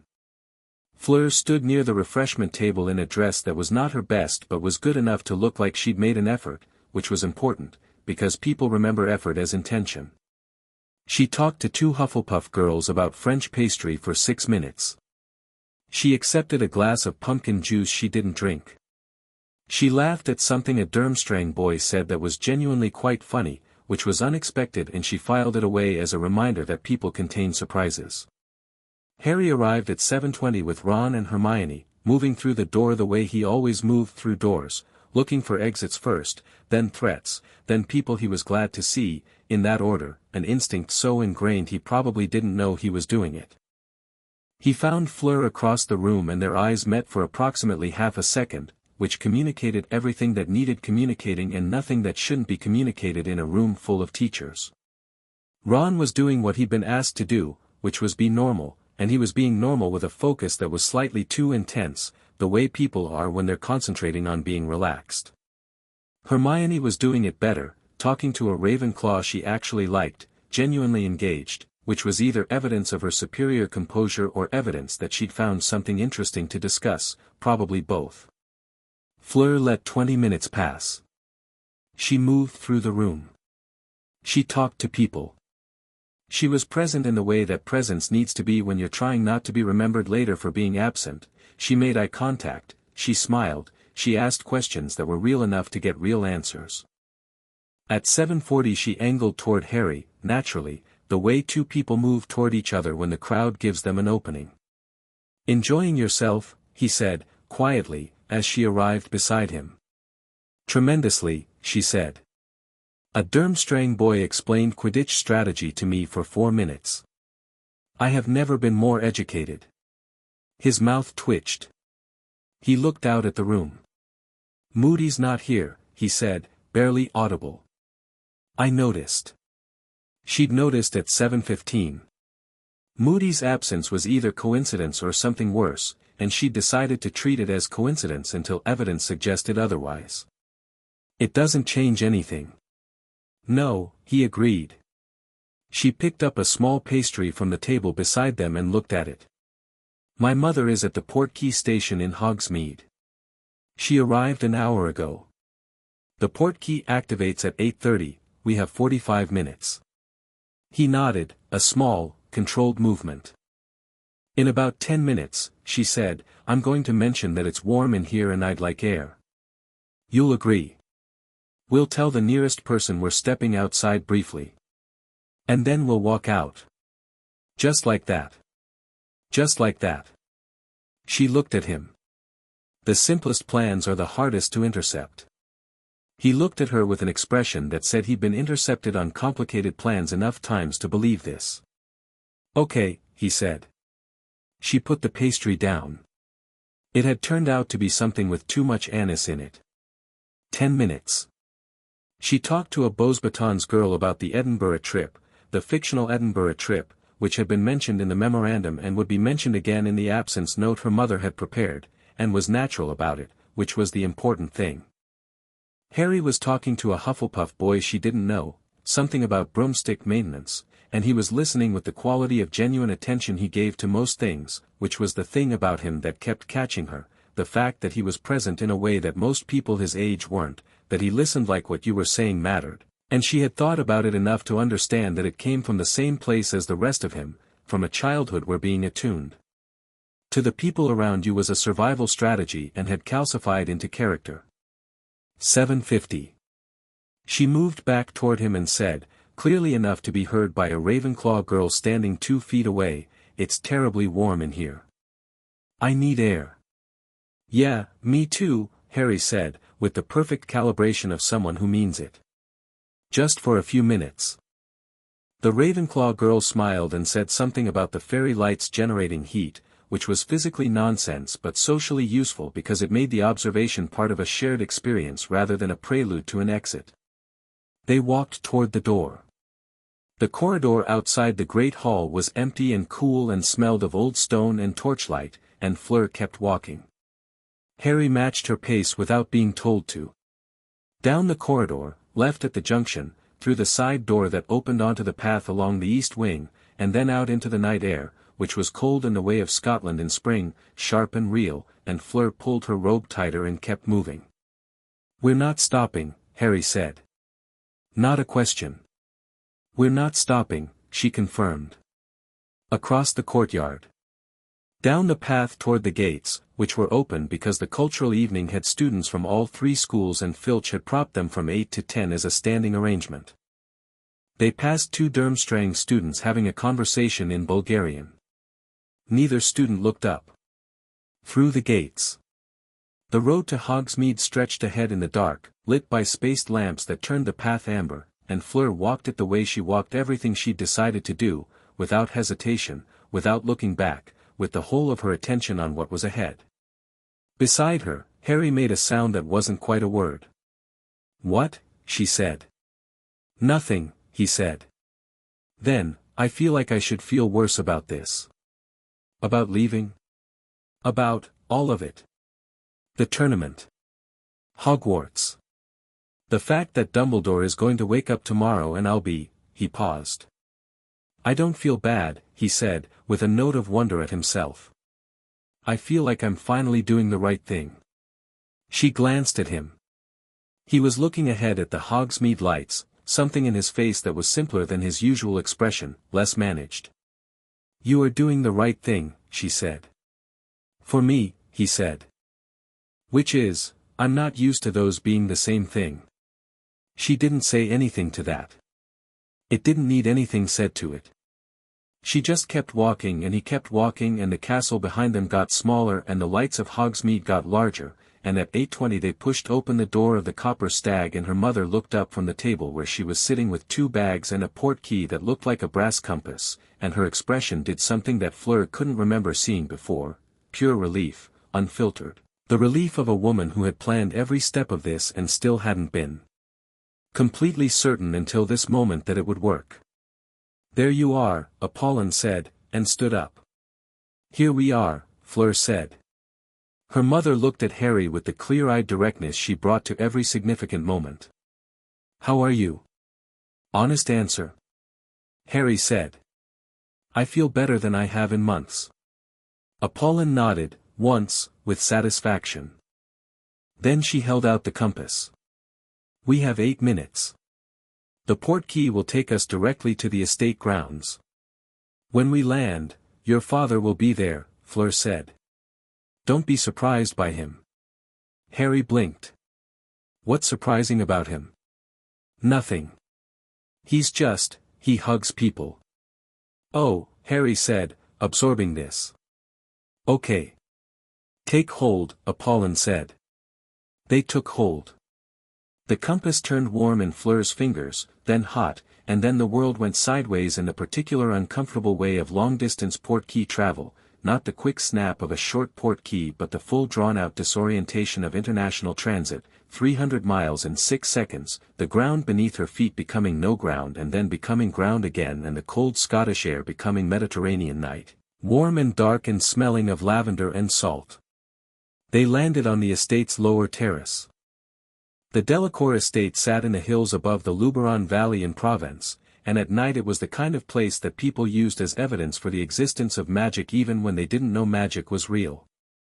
The main house was pale stone, 2 stories, with shuttered windows glowing warm from inside. The terrace dropped away to a garden below, and beyond the garden were the lavender fields, dark now and barely visible, but Fleur could smell them, and the smell hit her the way home smells always hit, immediately, fully, before the mind has time to be careful about it. She breathed it in and felt something loosen in her chest that she hadn't known was tight. Her father was, as she'd warned, there. Sebastian Delacour was a compact, dark-haired man who had the quality of people who are consistently underestimated, pleasant face, easy manner, the kind of person strangers thought they'd understood in 30 seconds, and who had spent his career in the French ministry's international relations department doing things that required significantly more complexity than people who'd underestimated him had anticipated. He was standing at the edge of the terrace with his arms folded and the expression of a man who had been told to wait and had been finding it very difficult. He looked at Fleur, and the arm folding came undone, and she went to him because she was allowed to when no one professional was watching, and he held her for a moment with the particular quality of a parent who has been kept informed of a plan that involved their child running a quiet operation inside a foreign institution and would very much like to have their child back in their eye line. "Good trip?" he said, into her hair. "Fine trip," she said. "Papa, this is Harry Potter." Her father let her go and looked at Harry, who was standing on the terrace looking at the Provost all night with an expression that Fleur could only describe as completely overwhelmed, in the way of someone who has just landed in a place that is the opposite of everything they expected, and her father looked at him for 2 seconds and then did exactly what she'd warned he'd do. He stepped forward and put his arms around Harry Potter. Harry went very still. It lasted approximately 4 seconds and then her father stepped back and looked at him with the direct warmth that was the most consistent thing about him. "Welcome," he said. "You must be hungry. Come inside." Harry looked at Fleur. She shrugged, because she had warned him. He looked back at her father with the expression of someone whose system for processing unexpected kindness was running at about 60% capacity. "Thanks," he said. "Yeah. Thank you. For all of this. You can thank us by eating something and sleeping," her father said, simply, leading them toward the door. "You can thank us more thoroughly after you've recovered." The kitchen was warm and smelled of garlic and herbs de Provence and bread, and someone, probably Celeste, the housekeeper, who had opinions about arriving guests and the proper response to them, had left enough food on the table for twice their number. Harry sat down and ate with the specific quality of someone who is hungry in a way that has become background noise, so constant it doesn't register until there's food in front of them, and then registers all at once. Fleur sat across from him and ate and talked to her father about the estate wards, which he'd strengthened in the last week to the point where the perimeter was as secure as the French ministry's own building.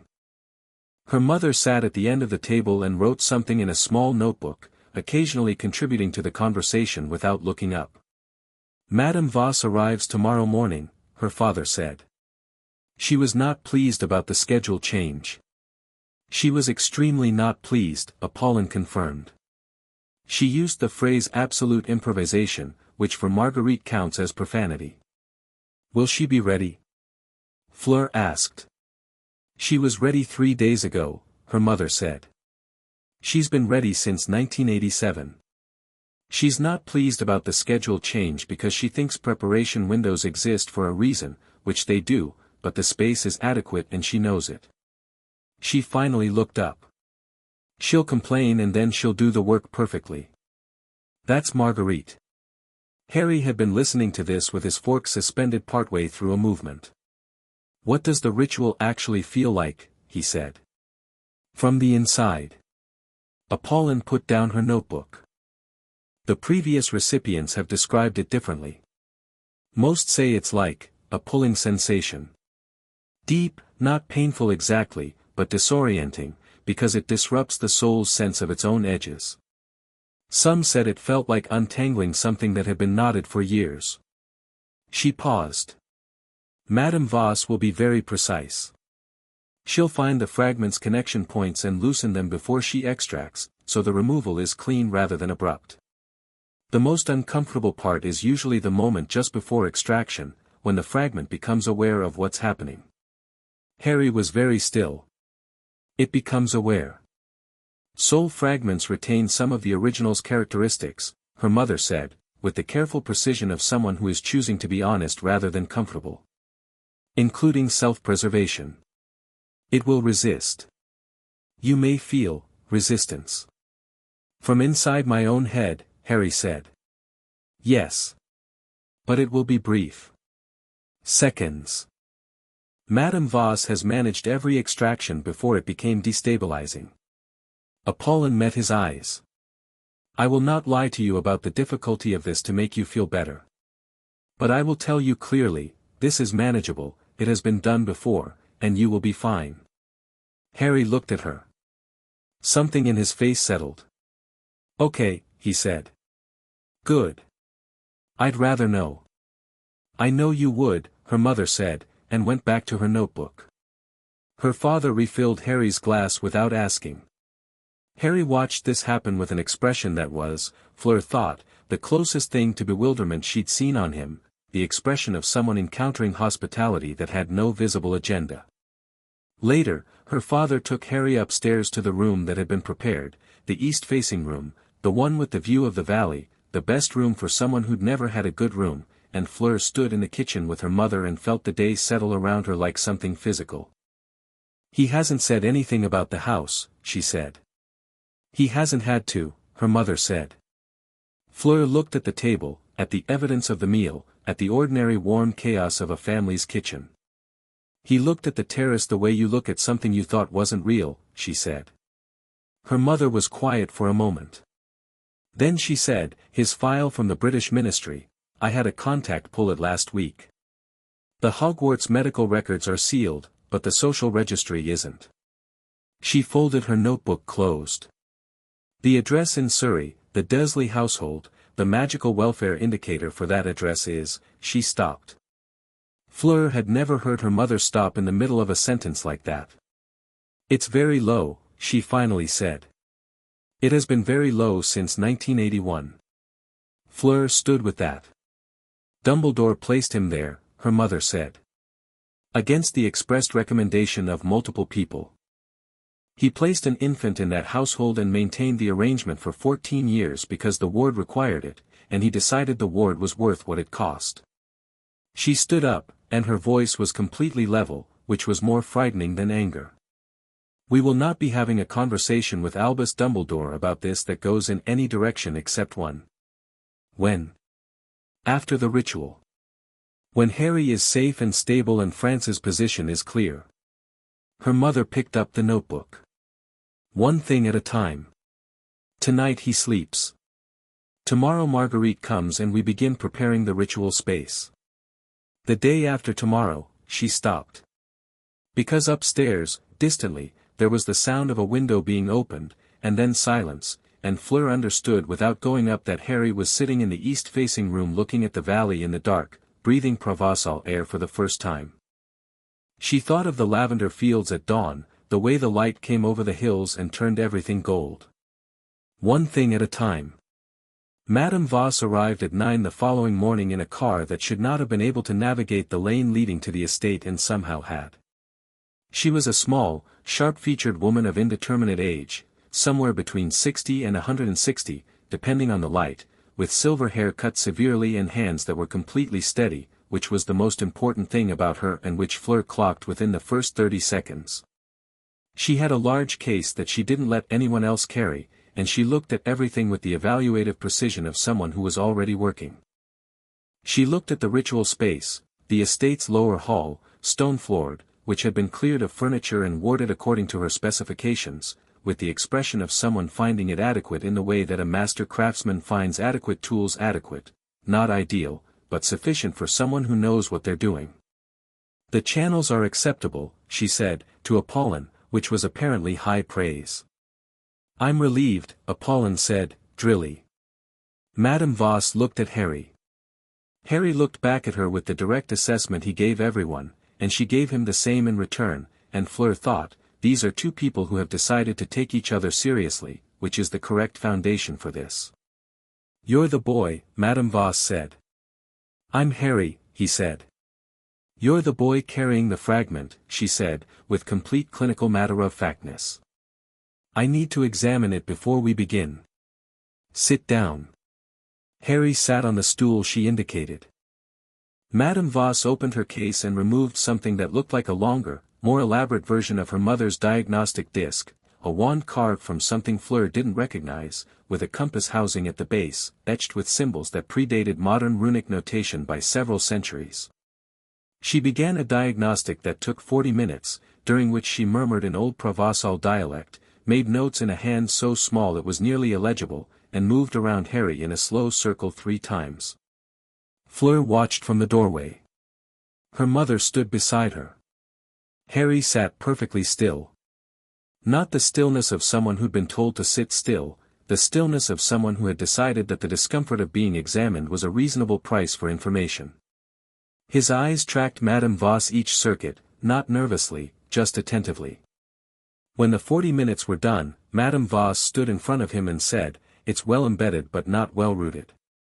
There's a distinction." She held up 2 fingers. Embedded means it has occupied space. Rooted means it has grown attachment to the host's core. Yours is embedded but the roots are shallow, probably because the fragment was created by Voldemort and embedded in you specifically, and your magic has been resisting it your entire life. Not consciously. Magnetically. Your magical signature and his are fundamentally hostile to each other. Harry considered this. So I've been fighting it off without knowing. Your core has. You've been fighting everything else. A pause, and something in her expression shifted, not warmth exactly, but acknowledgement. The extraction will be cleaner than I expected. The shallow roots mean less structural disruption when they're severed. She picked up her notebook. We'll begin tomorrow morning. 8 o'clock. I need the night to finalize the channeling sequence. She said this to Apollon as much as to Harry, with the authority of someone who is accustomed to her schedule being the schedule. 8 o'clock, Apollon agreed. Madame Voss nodded once and went to prepare. That afternoon, Harry found Fleur in the garden. She was sitting on the low wall at the garden's edge where it dropped to the lavender field below, looking at the valley, which was doing the thing it did in late afternoon, the light going golden and the shadows long and the air completely still in the way of places that have never been in a hurry. She heard him coming up the path, he moved quietly, but not inaudibly, and she didn't turn around. He sat on the wall beside her, a foot of distance, and looked at the view. For a while neither of them said anything. This was, she discovered, something they were both comfortable with, genuine quiet, not the awkward kind, not the kind where both people are thinking of something to say and not saying it. Just quiet. I haven't been outside like this, he said eventually. Not, like this.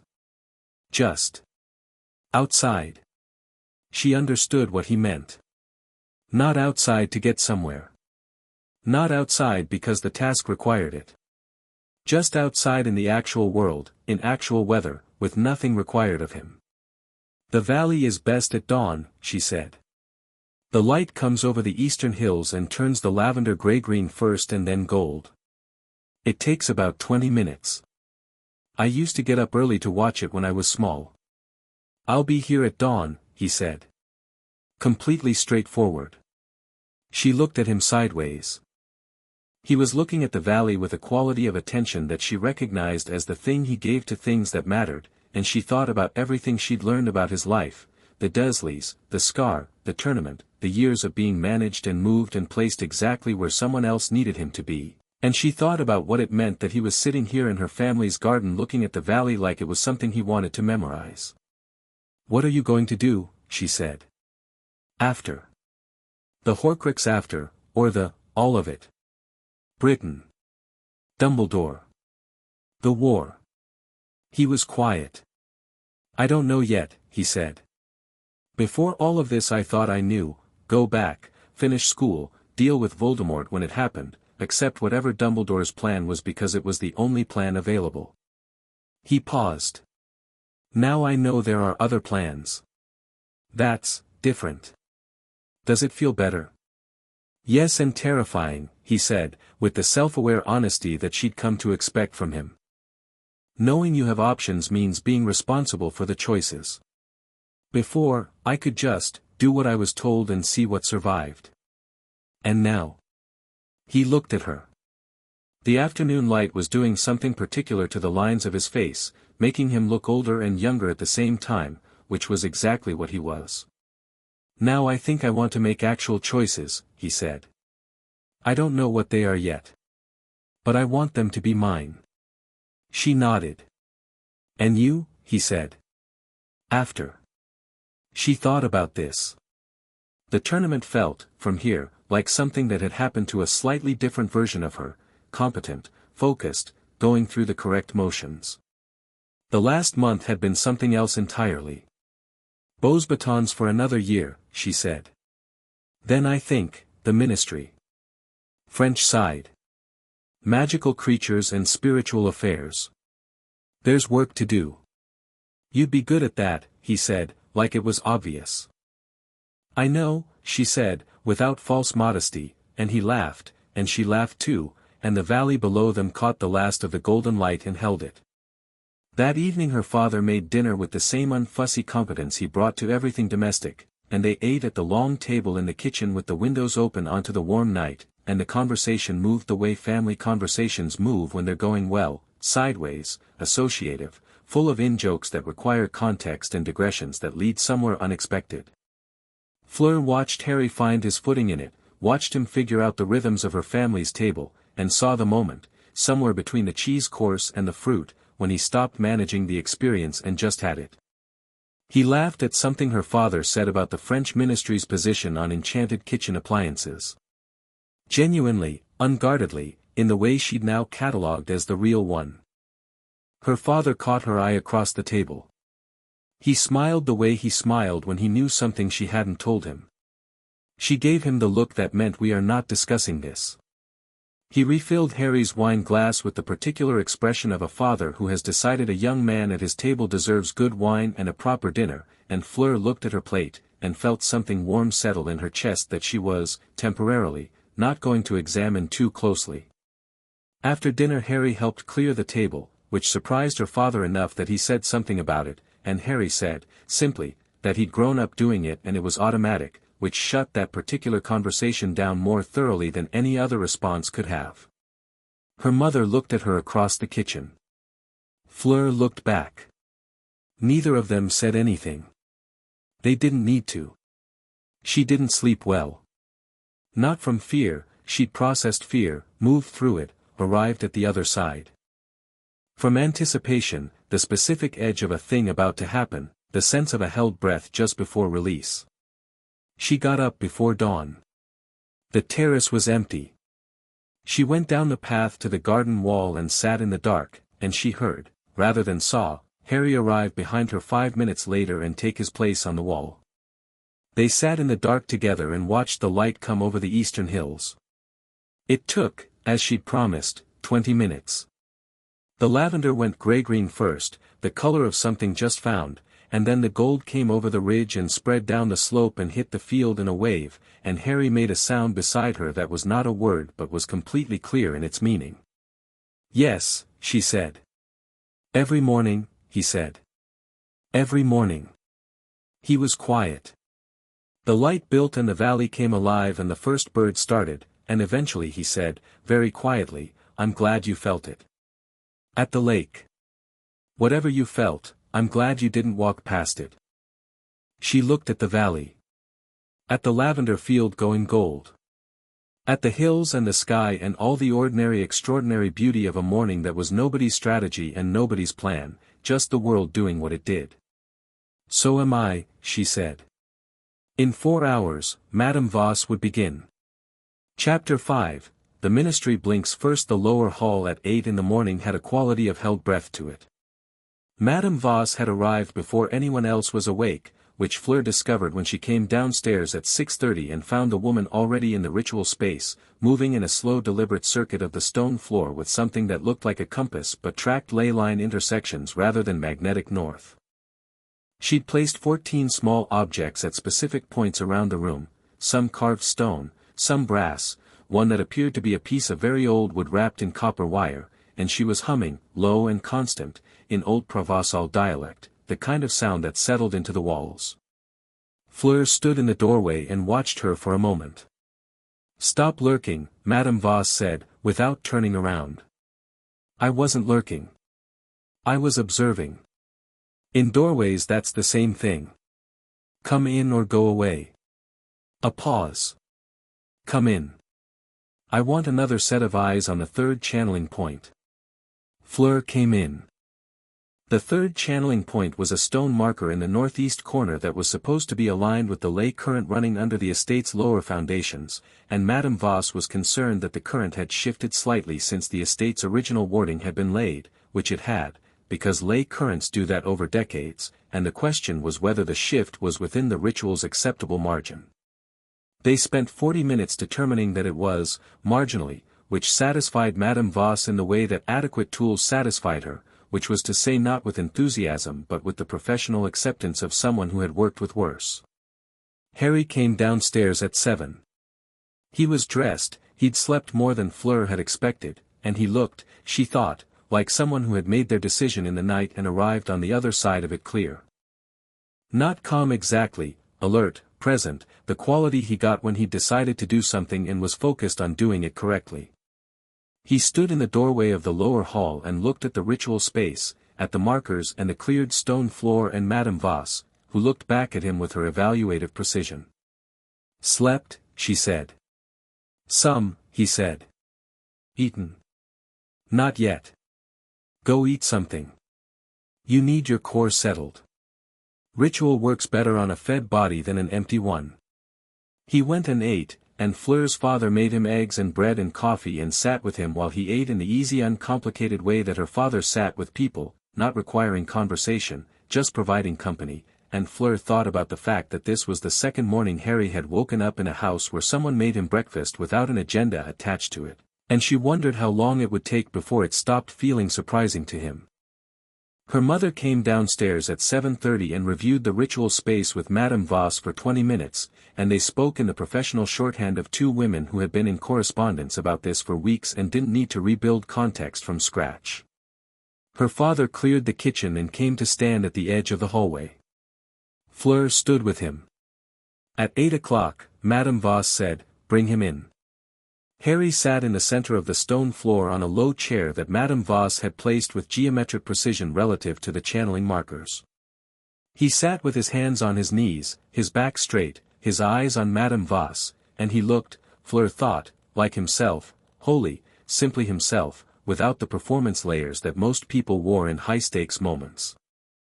Madame Voss stood before him and explained, one final time, the sequence. She would use the channeling wand to locate the fragment's attachment points, loosen them in order, and then perform the extraction, which would draw the fragment out through the scar. The whole process would take between 1 and 3 hours. He would feel discomfort and possible resistance. He was to tell her if anything became unbearable, though in her experience it did not reach that threshold, and he was under no circumstances to use magic during or immediately after the extraction. Harry nodded through all of this. "Questions?" she said. "One," he said.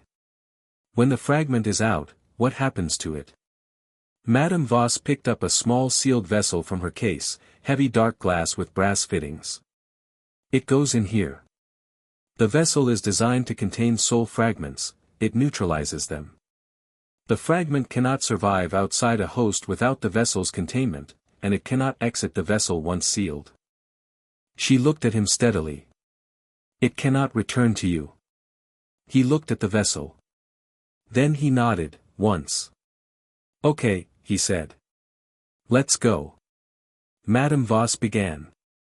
The channeling wand moved in patterns that Fleur recognized as ancient Veela diagnostic technique, the same fundamental approach as her mother's disc but considerably more refined, a conversation with the soul rather than a reading of it, a careful negotiation of territory before the work began. The old provençal humming started again, low and steady, and the air in the room changed in the way that it changed around serious old magic, not dramatic, nothing visible, just a density, a sense of the room paying attention. Fleur watched Harry's face. The first 20 minutes were quiet. His expression indicated discomfort in the way a headache indicates discomfort, present but manageable, the kind of thing you breathe through. His hands on his knees stayed still. His breathing was controlled, slower than usual, deliberate. At the 25-minute mark, something shifted. His jaw tightened. His hands pressed flat against his knees. The scar on his forehead, she could see it from here, the jagged lightning bolt, went very slightly livid. "There it is," Madame Voss said, quietly, to the room or to herself or to the old magic. "There you are." The humming deepened. Harry's eyes closed.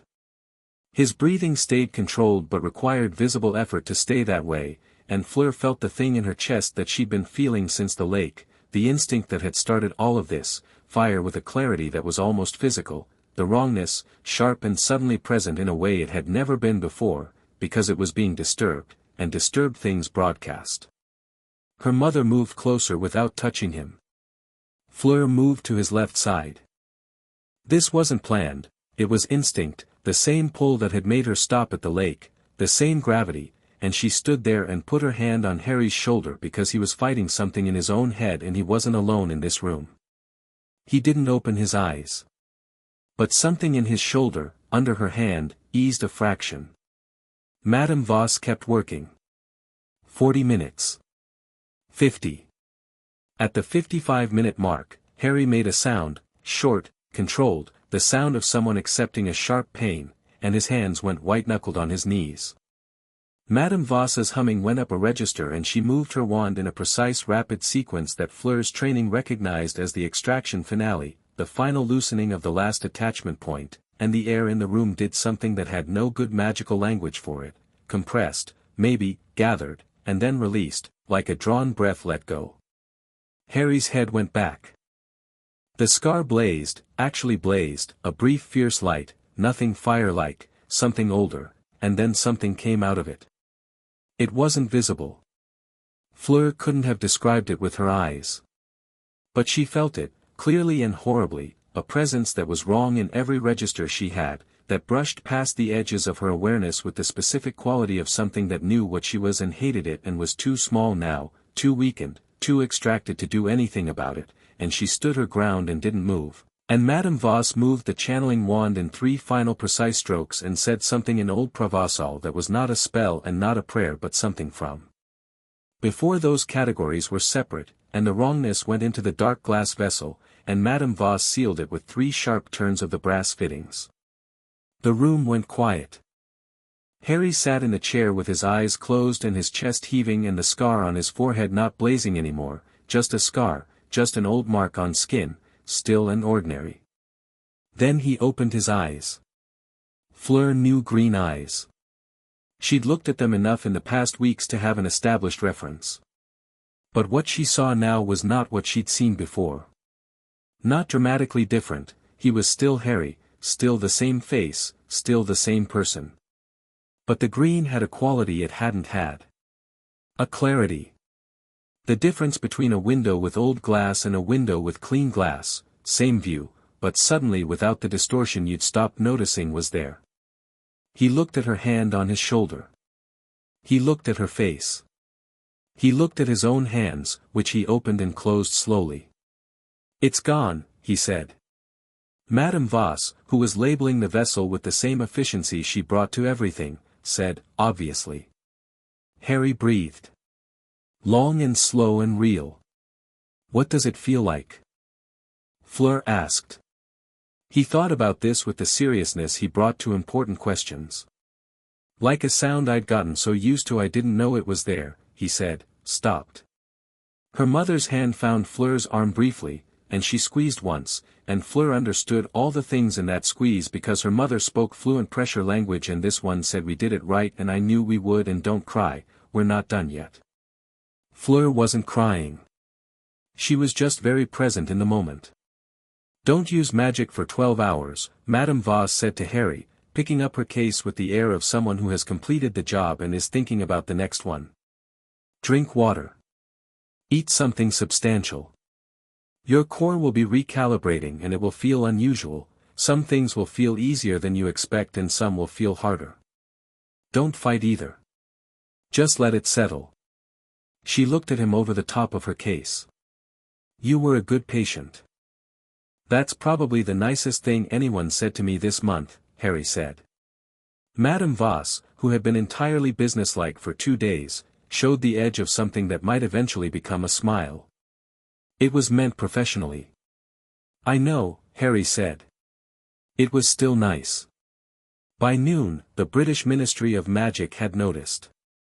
Apollon came into the garden where Fleur was sitting with Harry. He was doing exactly what Madame Voss had prescribed, sitting in the sun and existing without agenda, with a piece of paper that had the ministry's official outpost formatting and the expression of someone who had been expecting this and was prepared. They've sent a formal inquiry to the French ministry, she said, sitting down and smoothing the paper on the garden wall between them. Addressed to the Office of International Cooperation. They're requesting information on the whereabouts of Harry James Potter, a British miner registered as a Triwizard Tournament champion, who is believed to have left Britain without authorization. Harry read it. His expression was completely calm. Without authorization, he said. Whose authorization would I have needed? Under tournament rules, the presiding headmasters, Apollon said. Under British minor law, a legal guardians. Under any reasonable interpretation of personal sovereignty, nobody's. She folded the paper. The French ministry is currently composing their response. I've spoken to Minister Fontaine's office this morning. What's France's position? Fleur asked. France's position is that they have no information regarding the unauthorized movement of British citizens but would be happy to assist with any inquiry that provides appropriate documentation establishing British jurisdiction over French domestic matters. She said this with the serenity of someone describing a clearly checkmate position. The appropriate documentation doesn't exist.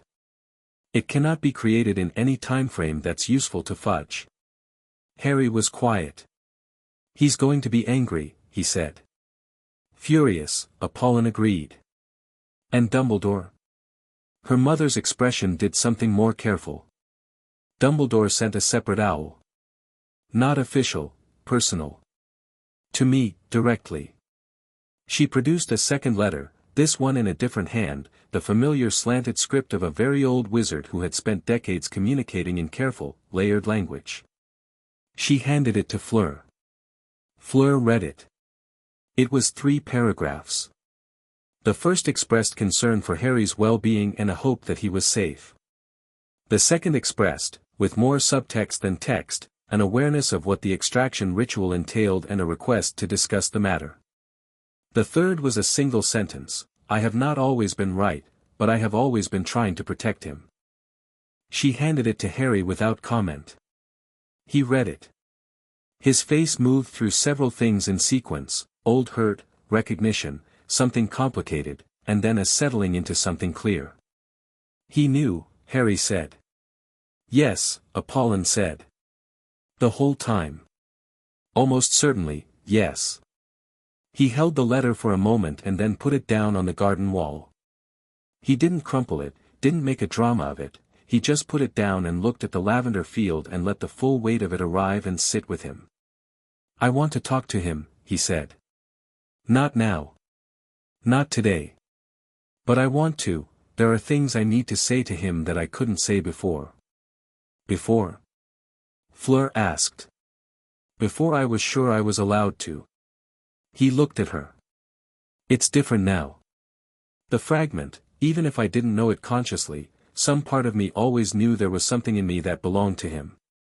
Like I was partly his property. I couldn't be completely, he stopped. I couldn't be completely my own while it was there. Fleur understood this more deeply than she'd expected to when she heard it. "You'll speak to him," her mother said. "On your terms and in your time. Not before France's position is established and not before you've had several days to stabilize." She stood up. "For now, you're staying here and Britain can wait." Britain, however, had not finished. By 3 o'clock, a second owl had arrived, this one from the Department of Magical Law Enforcement, bearing the seal of the head of department in a considerably less polite tone than the first. It named Fleur Delacour specifically, cited 3 different pieces of British magical law that it claimed had been violated, and demanded Harry's return within 48 hours. Fleur read it at the kitchen table with her reading glasses on and her coffee going cold, and when she finished she took her glasses off and set them down with the deliberate care of someone managing a reaction. "They've cited the Triwizard binding," she said. "Which has the flaw you identified," Fleur said. "Entered without consent.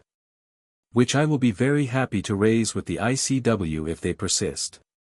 She pulled a fresh sheet of parchment toward her. "But first I'm going to respond to this directly, because I want them to understand the actual situation before we escalate to international bodies." She wrote for 20 minutes. Fleur read it when she finished. The letter was 4 pages. It was, in Fleur's assessment, the most precise and devastating piece of correspondence she had ever read.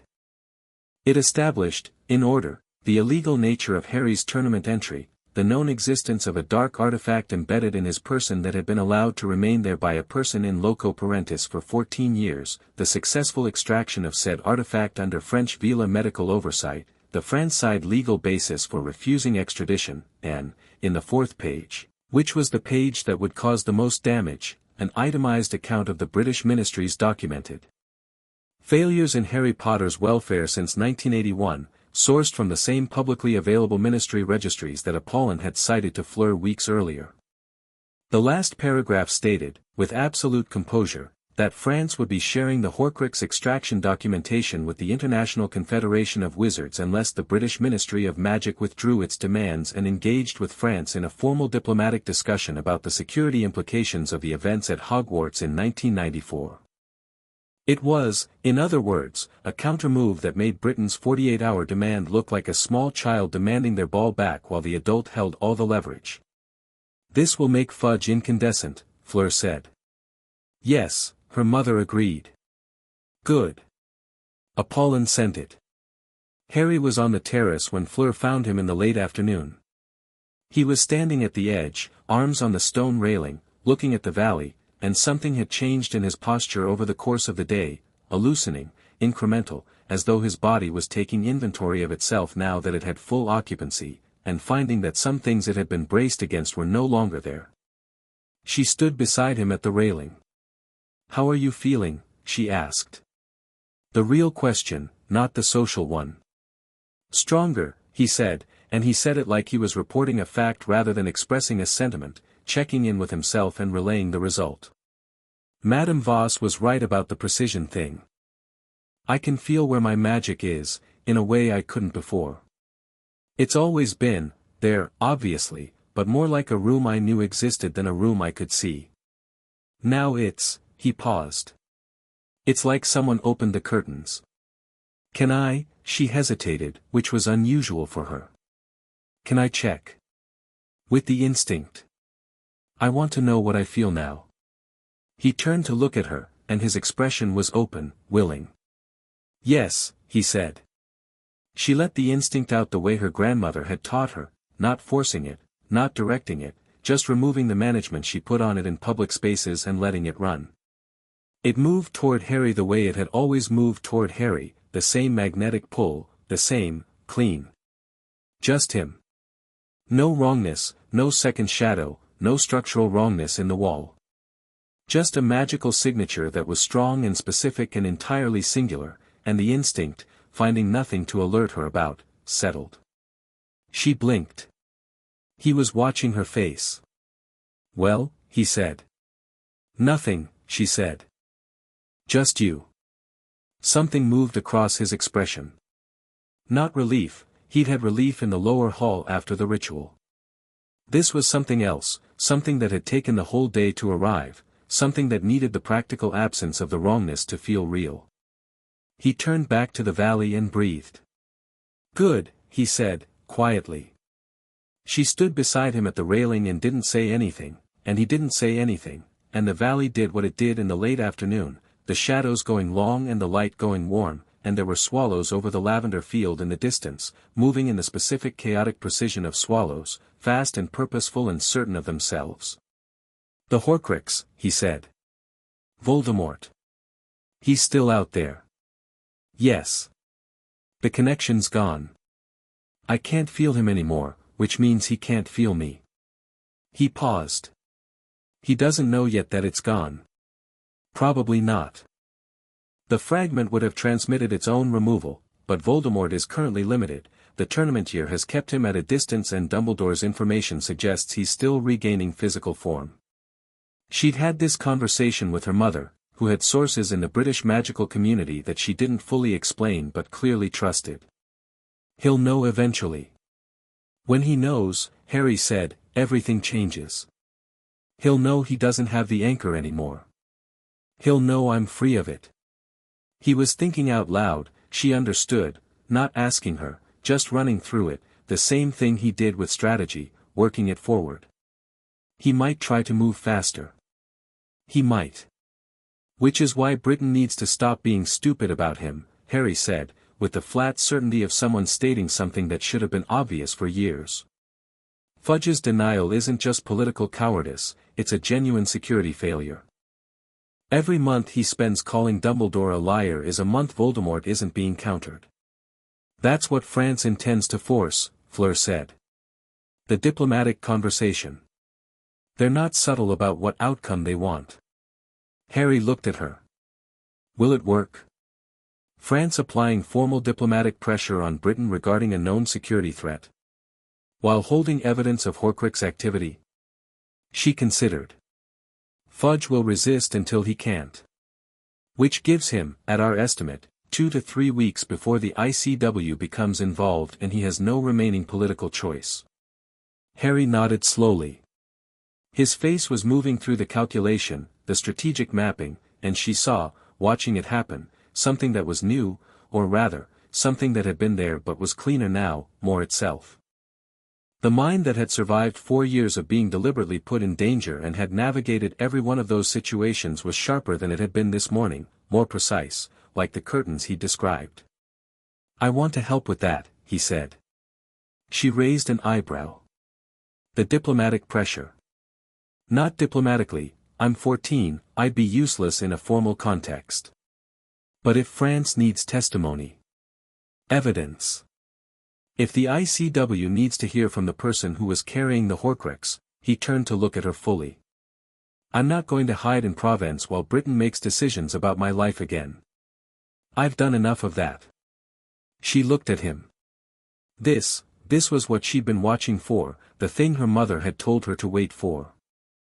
Not the post-extraction relief, not the physical recovery, but this, Harry Potter arriving at the version of himself that had been there all along under the managed compliance, the version that looked at a situation and said I'm a participant, not a variable.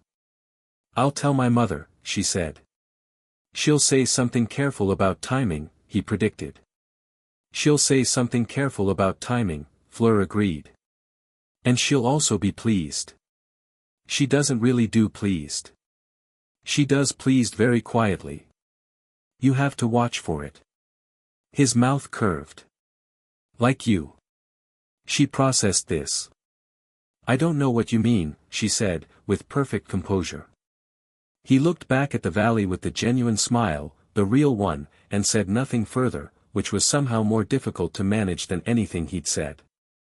The owl from Hermione arrived the next morning, and it was, as all of Hermione's correspondence was, efficient, thorough, and slightly alarming in its volume. "Harry, Ron told Dumbledore you'd mentioned feeling overwhelmed and needed time away from the tournament." Dumbledore accepted this with a composure that was either genuine or extremely good acting, probably both. Moody didn't accept it, but Dumbledore overruled his concerns, which was interesting. The official story in Hogwarts is that you're recovering from tournament stress with family friends on the continent. Most people believe it because it's the sort of thing that sounds right. The important thing, there was a man here 2 days ago. He came during dinner, spoke to Dumbledore privately, and left. I couldn't find out who he was officially, but I overheard Moody say a name afterward to McGonagall. He said, Crouch. I don't know which Crouch. Bartemius Sr. is the ministry man, but he's been erratic this year. I'm looking into it. Also, the port key from the third task has been modified. I checked the regulation documents. Someone changed the activation parameters 6 weeks ago. It now returns to a specific location rather than the starting point. I don't know what location. Tell Fleur. I think this matters. Harry handed Fleur the letter across the breakfast table without a word. She read it once. Then she handed it to her mother. Her mother read it with the expression she wore when receiving information that confirmed something she'd suspected but hoped was wrong. She set the letter down. A modified port key in the third task, she said. Returning to an unspecified location. Someone's trying to use the tournament to move Harry somewhere, Fleur said. Someone who knew Harry would be in the tournament and would need to complete the third task. Her mother looked at Harry. Dumbledore didn't put you in that tournament. No, Harry said. He was very still. Someone else did. Whoever put my name in the goblet, they planned for me to get to the third task and touch the port key. He paused. Voldemort. Or someone acting for him, her mother said. Crouch. Hermione heard the name Crouch. She was already moving, already on the next calculation. Bartemius Crouch Sr. is the ministry's tournament overseer. He's been erratic this year. There were rumors at the ministry level about his behavior. But his son, she stopped. His son was supposed to be dead, Fleur said. She'd followed the Crouch story, peripherally, through her father's ministry connections. He was imprisoned in Azkaban. He died there, officially. Officially, her mother said, and the word carried everything it needed to. The table was quiet. It doesn't matter right now, Harry said. He said it with a specific clarity, the tone she'd come to recognize as his decision voice. Whether it's Crouch's son or someone else, what matters is that someone at Hogwarts has been running a plan to use the tournament to get me somewhere alone, which is what happens when your chess piece stops cooperating. He looked at Fleur's mother. How long before the third task? 3 weeks, Apollon said. So they'll know soon that I'm not coming back for it. They almost certainly know already, her mother said. Your departure was noted. The question is whether whoever modified the port key has a contingency. Do they? Harry asked. Her mother was quiet for a moment, which was not a comfortable quality of quiet. A contingency would require another way to get you to the target location, she said. Which means they'd need you back in Britain. Which means, she stopped. Hermione and Ron, she said. Harry was already standing. They wouldn't, Fleur said, but she said it in the voice she used when she was checking a belief rather than stating a certainty. They would, Harry said, with the flatness of someone who had been in this war longer than anyone his age should have been. If they want me back, they'll threaten something I care about. I need to get them out. Harry, her mother said, with the tone that meant you're right and we need to be strategic. Sit down. We send for them, your mother can arrange it, she has contacts at Hogwarts through normal channels. We don't react in ways that announce what we know. He sat. But he was wound tight, the looseness of the afternoon before pulled back in, and Fleur understood that this was the other Harry, the one that had been made by survival, the one who was excellent under pressure because pressure had been his natural environment since he was 11 months old. How fast can you get them here? He asked. 48 hours, her mother said. 36 if your father calls in a favor with the Edinburgh Flow Station. Call in the favor, Harry said. Her father, who had been quietly eating his bread at the kitchen counter and listening with the specific attentiveness of someone in intelligence work who processes while appearing calm, set down his knife. "I'll make the call now," he said. He left the kitchen. Harry looked at Fleur. She looked back. "It's not over," he said. "It's not over," she agreed. "But we're ahead." He nodded once. His jaw was set. His eyes had the clarity that had been there since the extraction, and under the tension of the moment there was something that hadn't been there before, not confidence exactly, but a particular kind of steadiness, the kind that doesn't come from certainty but from having decided that uncertainty wasn't going to stop him. "Right," he said. "What do we do first?" What they did first was write to Hermione, and then to the French ministry, and then Fleur sat down with her mother at the kitchen table and they went through every piece of information they had, and by midday they had a shape for what was coming. Someone inside Hogwarts, almost certainly Bartemius Crouch Jr., alive and disguised, probably as someone with access to the tournament, had modified the third task's cup to function as a portkey to a location of Voldemort's choosing. The plan had been to use the tournament as a trap. The plan had failed because Harry wasn't there. Which meant Voldemort now needed another route. Which meant the next move was Britain's, whichever version of Britain was acting on his behalf. "We need to tell Dumbledore," Fleur said. Her mother looked at her. "Not about everything," Fleur clarified. "Not about Harry, not about the extraction, not yet. But about the portkey. About Crouch. He needs to know because Hogwarts has 100 students who are going to be in that arena for the third task, and if the cup is a trap, the students," her mother said, and closed her eyes briefly. "Yes. Dumbledore would need to cancel the task or secure the cup before the event. That's 2 weeks away. If we tell him now, he knows to look for the right thing," her mother finished. She was quiet for a moment. "You're right. We tell him about the portkey. We don't tell him how we know.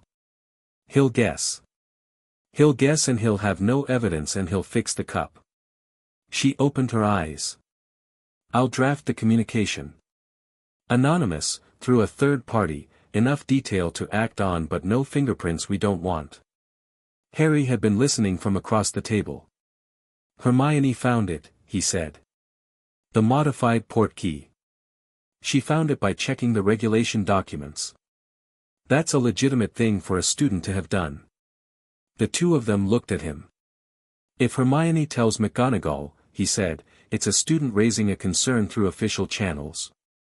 It can't be traced to France. And McGonagall will take it to Dumbledore immediately." Her mother looked at Fleur. Fleur looked at Harry. "That's better than anonymous," she said. "Hermione would do it," he said. "She'd hate having the information and not using it. And she'd do it right, she'd have documentation, she'd frame it correctly, she wouldn't give anything away about us." "Tell her," her mother said. "In your next letter. Tell her what to say and who to go to." Harry wrote the letter in 20 minutes, sitting at the kitchen table with Fleur's father's ink and a clean sheet of parchment, and she read it when he was done. It was direct, efficient, and perfectly calibrated. He knew exactly how Hermione thought, exactly what she would need, exactly how to ask her to do something difficult and give her enough context to do it well. She sent it with her mother's fastest owl, a bird that had done this before and knew to be quick. Then they waited, in the way that the second half of any plan requires waiting, not passively, but with the particular alert stillness of people who have done everything they can do right now and are ready for what comes next. Hermione's reply came the following evening. "Done." McGonagall went white when I showed her the documentation. She took it directly to Dumbledore. I could hear them talking from the corridor, not words, but the quality of it. McGonagall was furious. Dumbledore was very quiet in the way that means he's just been confirmed in something he was hoping wasn't true. The third task has been suspended pending investigation. Official reason, safety review. Everyone thinks it's a routine precaution. One other thing. Moody is gone. He wasn't at dinner, wasn't at breakfast. Dumbledore has said nothing publicly, but there are Aurors at the castle. 4 of them, plain robes, trying to look like staff. I think they found him. I think Moody was Crouch all along. Ron is packed. We're ready when you send word. Harry read this and looked up at Fleur. Moody, he said. Crouch, she said. The whole year, he said. Every time Moody helped me, the dragons, the egg, the map, someone was running you, she said, as simply as she could, because there was no soft version of it. Keeping you in the tournament, keeping you on track for the cup. And you still found your own way here. He was quiet for a moment. Not breaking, not even close, processing, the way he processed, in that still deliberate way. Then he looked up and his eyes were clear. Send for them, he said. It's time. Her father was already reaching for his owl. Chapter 6. After the burning, Ron Weasley arrived at the Delacour estate on a Tuesday afternoon with a bag that was too heavy, a look on his face that was trying very hard to be casual, and approximately 3 seconds of composure before the Provençal light and the lavender fields and the pale stone house hit him all at once, and he stopped walking entirely. Blimey, he said. Hermione, who had arrived 12 minutes earlier and had already composed herself by the simple mechanism of finding something interesting to read, looked up from the garden wall with the expression of someone who had also said blimey, internally, and was glad she'd had the time to process. I know, she said. Ron looked at the house. At the valley. At the swallows over the field. At Harry, who was standing on the terrace steps with his hands in his pockets and an expression Ron clearly didn't immediately recognize, because he stared at him for 2 seconds longer than he stared at anything else. You look different, Ron said. I feel different, Harry said. Ron crossed the terrace in 4 strides and pulled Harry into a hug with the same quality he did everything, completely, without reservation, and Harry let him, and Hermione watched this with wet eyes that she would absolutely deny if asked, and Fleur stood at the doorway and decided the terrace belonged to the 3 of them for this particular minute. She went inside. Her mother was at the kitchen table with a map of British magical jurisdiction and several sheets of French ministry correspondence, and she looked up when Fleur came in. They've arrived? Both, Fleur said. Ron is processing the scenery. Hermione has already found the library. She found the library in 12 minutes. She asked where it was, Fleur clarified. In 12 minutes. Her mother made a sound that was fond in a very specific way and went back to the correspondence. Fleur made coffee. She listened to the terrace through the open window, the 3 of them, the way they talked when they were together, the overlapping rhythms of people who had been finishing each other's sentences since they were 11. Ron was already asking about the food. Harry was telling him about the eggs that morning with the tone of someone who had discovered that eggs could be transformative when made by someone who cared about making them. He told Ron about eggs, she told her mother. Apollon looked up. Good, she said, with the quiet satisfaction of someone who understood exactly what that meant and why it mattered. The 6 of them sat down to dinner that evening, Fleur's parents, Fleur, Harry, Hermione, Ron, and the table did what the table had done every night since Harry arrived, which was generate warmth through the ordinary magic of people eating together. Ron ate with the thoroughness of someone making up for weeks of great hall food, complimented every course with genuine feeling, and won her father's heart in approximately 4 minutes by asking about the wine in a way that was specific enough to be real interest rather than politeness. Hermione spent the first half of dinner absorbing information, the house, the people, the dynamic, running it all through whatever process she ran everything through, and then, around the cheese, she apparently reached a conclusion and relaxed, properly and fully, for what Fleur suspected was the first time in several weeks. The portkey thing, she said to Apollon, with the directness of someone who had been holding a question. What happens now? To Crouch, the real one, Bartemius Jr. And to whoever helped him get into Hogwarts. Apollon set down her glass. The Aurors found Bartemius Jr. in Moody's office, inside his own trunk, along with the real Moody who had been kept alive as a source for the polyjuice potion. The table was quiet. The real Moody is alive, Harry said. Alive and very angry, her mother confirmed. Which anyone who knows Alastair Moody would tell you is his baseline state. He'll recover. She folded her hands on the table. Bartemius Jr. is in ministry custody. Under Veritasurum, he confirmed that Voldemort is actively reconstituting his physical form and that the plan had been to use Harry as a component of the ritual. Ron said something under his breath that Fleur's mother pretended not to hear. The ritual required Harry's blood, Apollon continued. Bone, flesh, and blood, 3 specific ingredients. Without Harry present, without the portkey delivering him to the ritual site, the timeline for Voldemort's return is disrupted. She paused. Not stopped. Disrupted. He will find another route, given time. Which is why the British Ministry's denial of his existence is no longer a sustainable position. Does Fudge know all of this? Hermione asked. Fudge knows what Bartemius Jr. said under Veritasurum. Fudge is currently in the process of deciding what he's willing to believe, which is a different question. Her mother's voice was level and completely merciless. France's diplomatic communication, combined with the ICW inquiry that Minister Fontaine formally initiated this morning, is making that decision significantly less comfortable than Fudge would like. Harry was listening with the focused stillness she recognized. What does France want from this? He asked.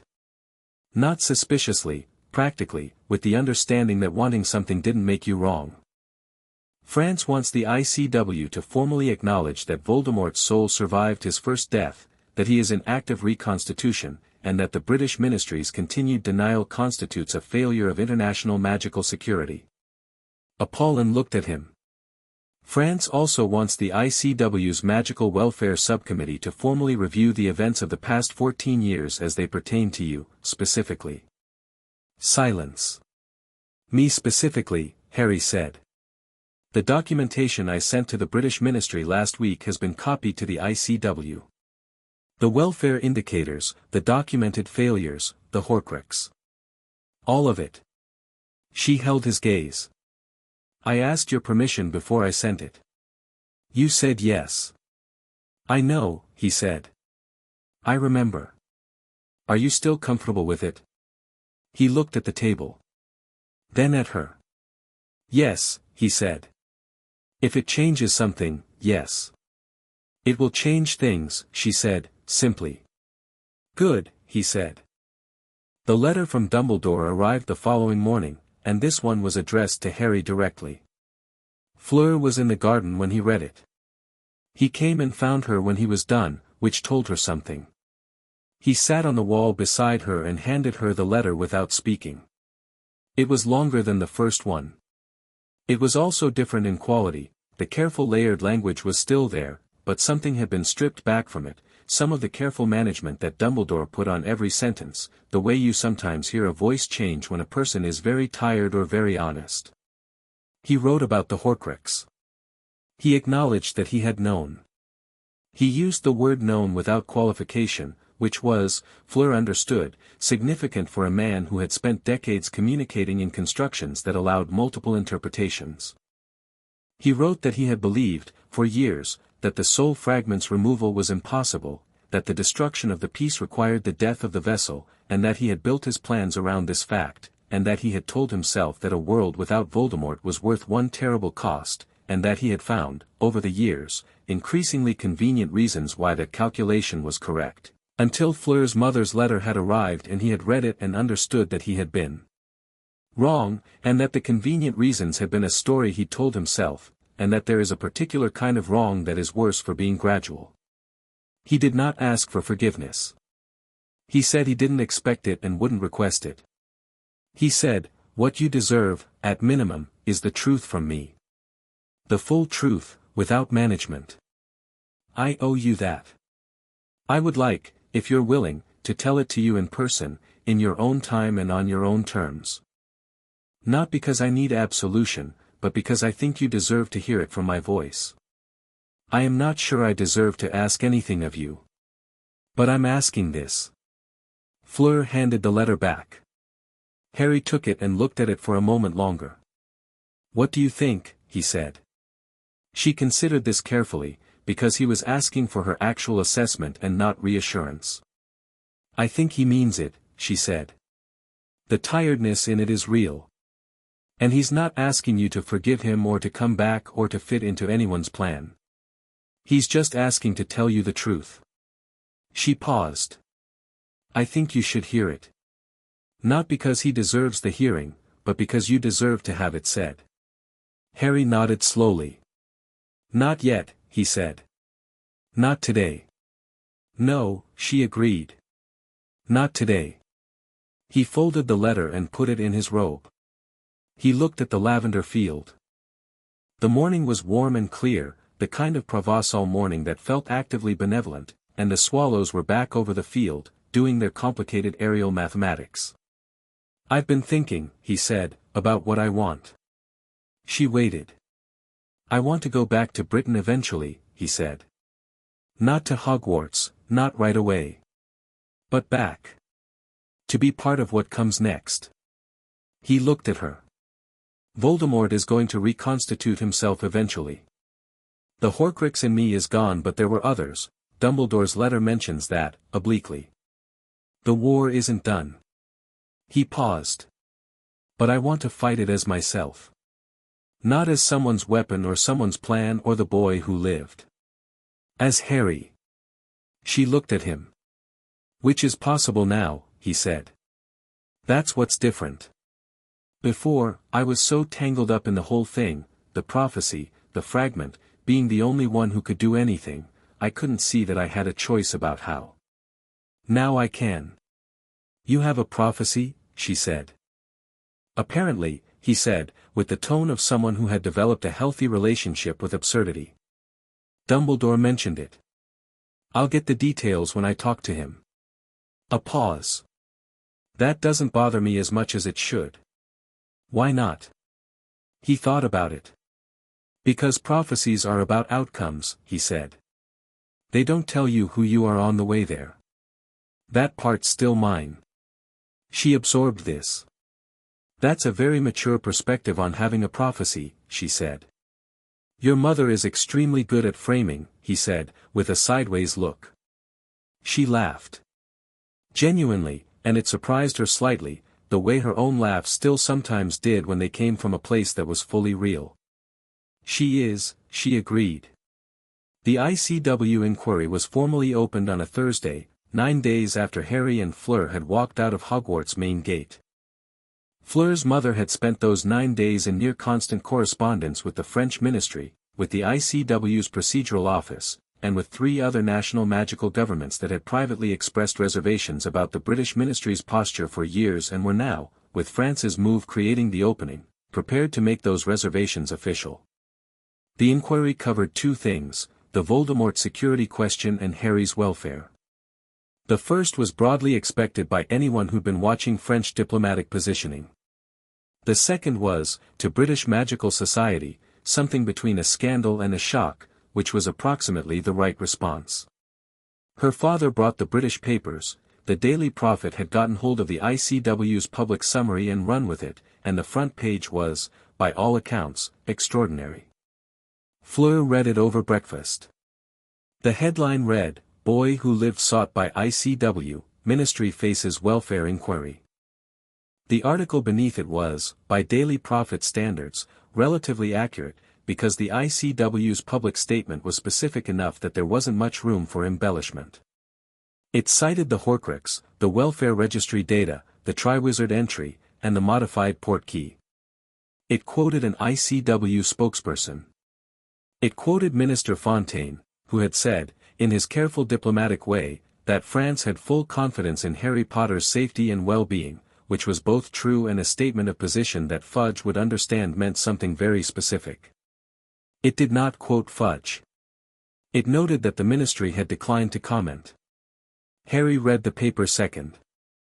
He read it with a stillness that moved through several registers, discomfort at being on the front page again, which was old and familiar, something like satisfaction at the specific content, which was new, and somewhere underneath it a private accounting of what it meant to have the truth of the last 14 years printed in a newspaper that his classmates would read over their morning porridge.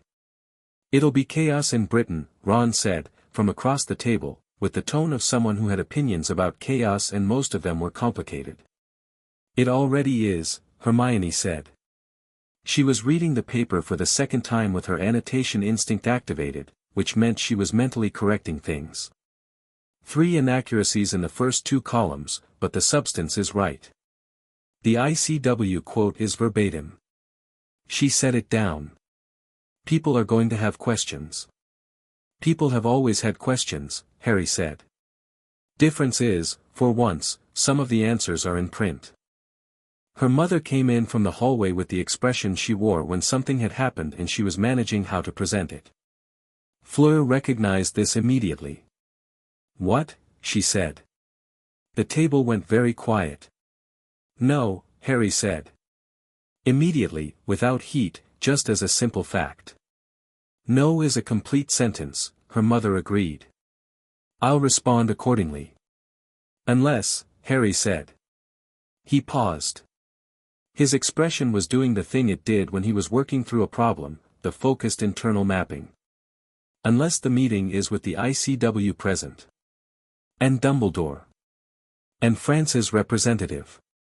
And the transcript is officially recorded." Her mother looked at him. "If he wants to talk to me," Harry said, "he can talk to me in a room where everything he says is on record and I'm not the only one in the room without institutional backing." He met her eyes. "And I want to be the one who decides what gets said about me. Not the ministry, not the prophet, not even France. Me." Apollon looked at him for 3 seconds with an expression that was exactly what Fleur had told Harry to watch for, quiet, contained, and something underneath it that was entirely genuine. "I'll arrange it," she said. The meeting took place a week later in Geneva, at the ICW's primary conference facility, which was neutral ground in the specific way of international magical institutions, belonging to no country, managed by ancient charter, and incapable of being entered by anyone who meant harm to the proceedings without the wards announcing it loudly. Fleur had never been to Geneva before. The city was cool and precise and the lake outside the facility's tall windows was a blue so specific it looked edited. She sat beside Harry in the conference room. Her mother sat on his other side. Across the table, Fudge, flanked by 2 ministry officials. Beside Fudge, at a deliberate distance that communicated something, Dumbledore. 3 ICW representatives at the head of the table. France's Minister Fontaine to their left. Harry looked at all of it with clear green eyes and very straight posture and the particular quality of presence that Fleur had watched develop over the past 3 weeks, not performance, not managed composure, just himself, fully occupied in his own skin, which was the thing that Veela instinct recognized and responded to because it was so rarely present in people who had been through what he'd been through. Fudge looked smaller than his press photographs. He looked like a man who had been certain, a month ago, and was less certain now and found the sensation genuinely unpleasant. Dumbledore looked old in a way he hadn't in photographs. Old and tired and very present, and when his eyes found Harry across the table there was something in them that was too honest to be managed, which was the most discomfiting thing she'd seen in any of this. The ICW representative, a Swiss witch named Madame Beaumont, who had the bearing of someone who had run these proceedings for 30 years and had developed a permanent immunity to theater, opened the meeting and established the ground rules with the efficiency of a person who had been told that her time was valuable and had decided to agree. Fudge spoke first because he'd been told he could, and he said what politicians said when their position had become untenable but they hadn't quite admitted it yet, careful language, a lot of concerns, a lot of ministry's deep investment in Harry's welfare, which Fleur watched Harry receive with the expression of someone listening to a thing being described that they were physically present for and which had gone differently. When Fudge finished, Madame Beaumont looked at Harry. "Mr. Potter," she said. "You have the floor." Harry looked at the table.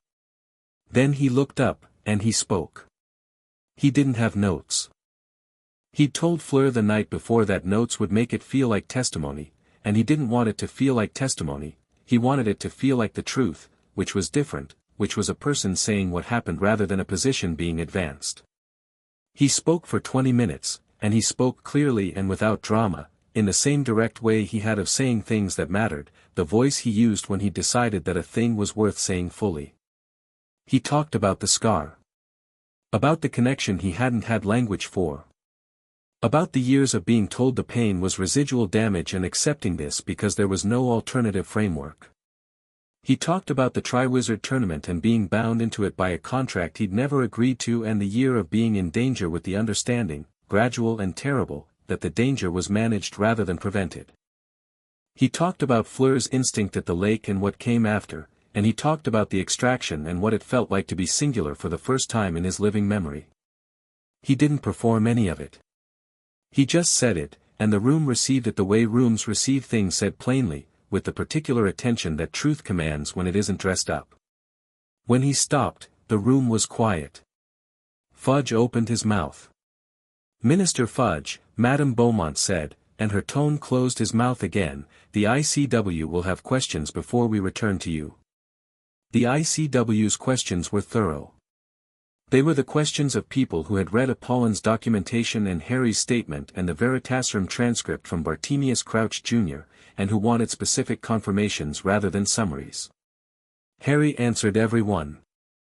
At one point Madame Beaumont asked about the soul fragment's presence and what effect he believed it had had on his development, and Harry was quiet for a moment and then said something that Fleur would remember specifically because of its precision: "I think it made me better at fear. At living alongside things that were trying to hurt me. That's useful in a war, and it's not a great way to grow up." Madame Beaumont looked at him over her glasses and said, "No," with the weight of a woman who had been in this institution for 30 years and knew exactly what that meant and was prepared to ensure the record reflected it. Dumbledore had not spoken during any of this. Fleur had been watching him peripherally. He sat with his hands folded and looked at Harry with the expression of someone who is being given a precise accounting of a debt they have known about for years and is finally hearing it stated aloud. When the ICW's questions were exhausted, Madame Beaumont looked at Dumbledore. "Headmaster," she said. "You've heard the account. You've had access to the documentation. I have one question for you and I'd like a direct answer." She paused. "Did you know about the soul fragment in Mr. Potter?" Dumbledore looked at Harry. Harry looked back. "Yes," Dumbledore said. "I knew." "From when?" "Mr. Potter's second year at Hogwarts. I confirmed it then. The room absorbed this." Fudge shifted. The ICW representatives were absolutely still. Francis Fontaine had the expression of a man who'd been right about something and found no pleasure in it. "And what was your plan for its removal?" Madame Beaumont asked. The silence before Dumbledore answered was very long. "I had not believed removal was possible," he said. Without, he stopped. Tried again. "I had believed that the fragment and its host were inseparable in life."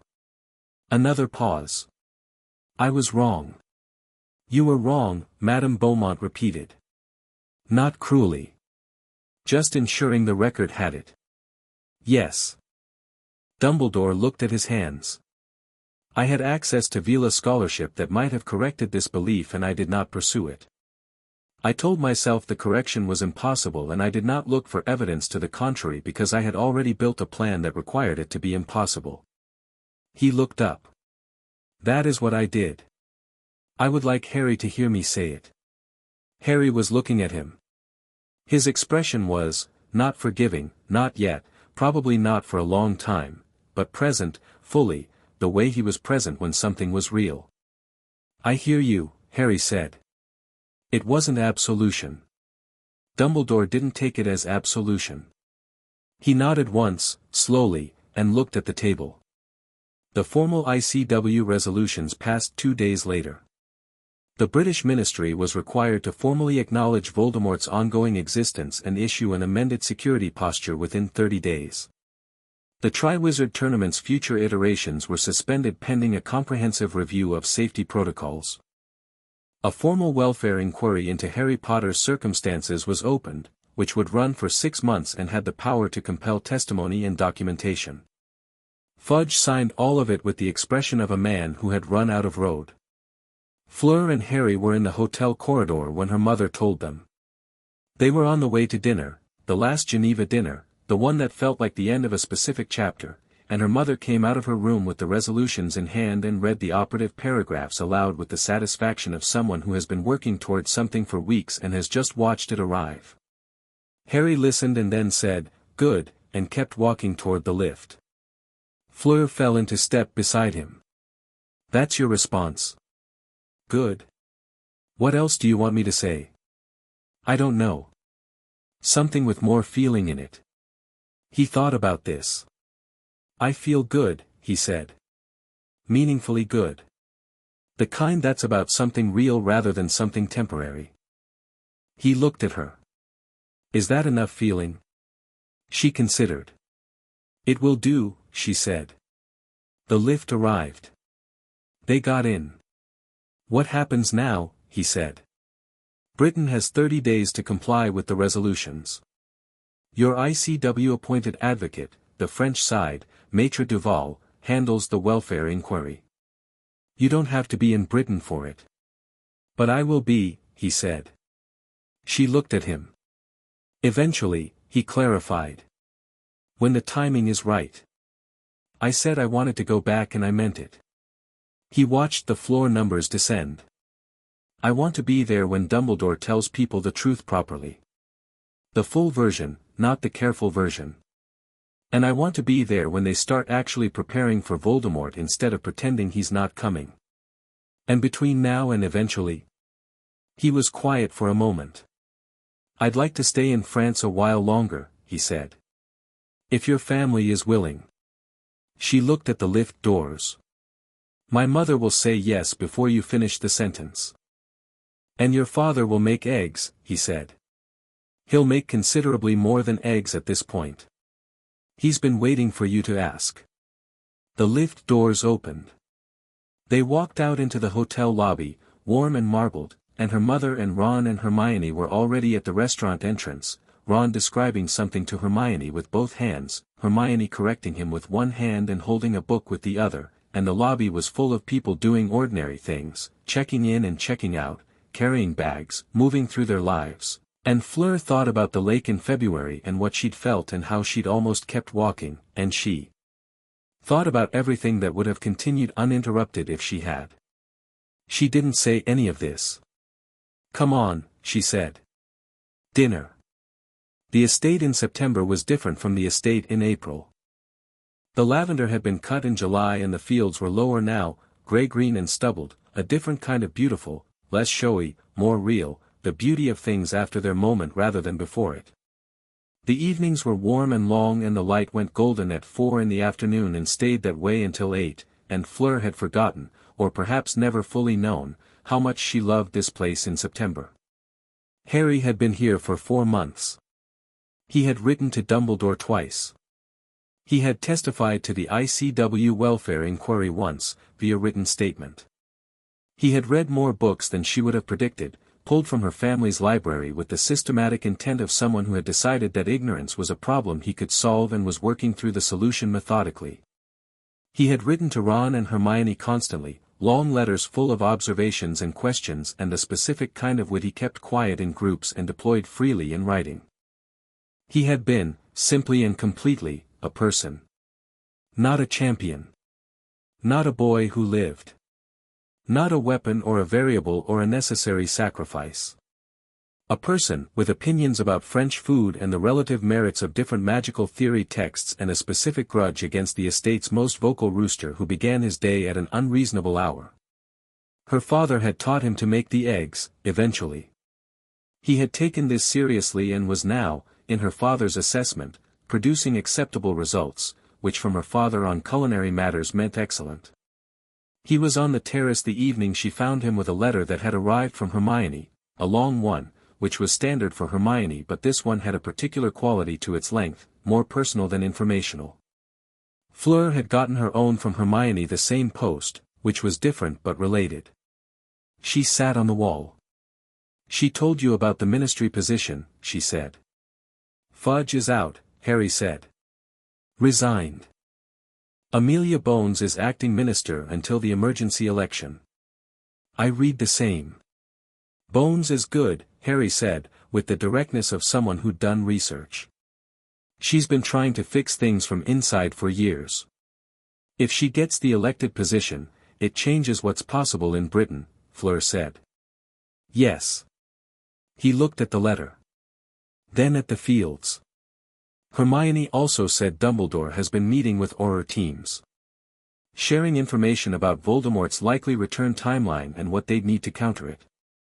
Not managing the information, sharing it. I heard the same, she said. Through my mother. He's doing the thing I wanted to see, Harry said. The honest version. Does that change anything for you? He thought about this carefully. It makes going back feel more like a choice I want to make, he said, rather than a responsibility I can't escape. Which is, he paused. That's significant. She nodded. He looked at her sideways. Your mother started hinting last week, he said. About Beau's batons. About your final year. She looked at the fields. I know. When do you go back? 3 weeks. He nodded. A beat. I'll be at Hogwarts in October, he said. Dumbledore's arranged a different arrangement for the year. Not the standard path, a combination of external study and specific courses. Something that works around everything that happened. He paused. McGonagall apparently argued for it very firmly. She seems to feel she has something to account for. She does, Fleur said. But she can do the accounting while making it right, which is the correct order. He smiled. Very Apollon of you. I'll take that, she said. The evening was settling around them, the light going that specific Provençal gold that she'd been watching every night and never getting entirely accustomed to.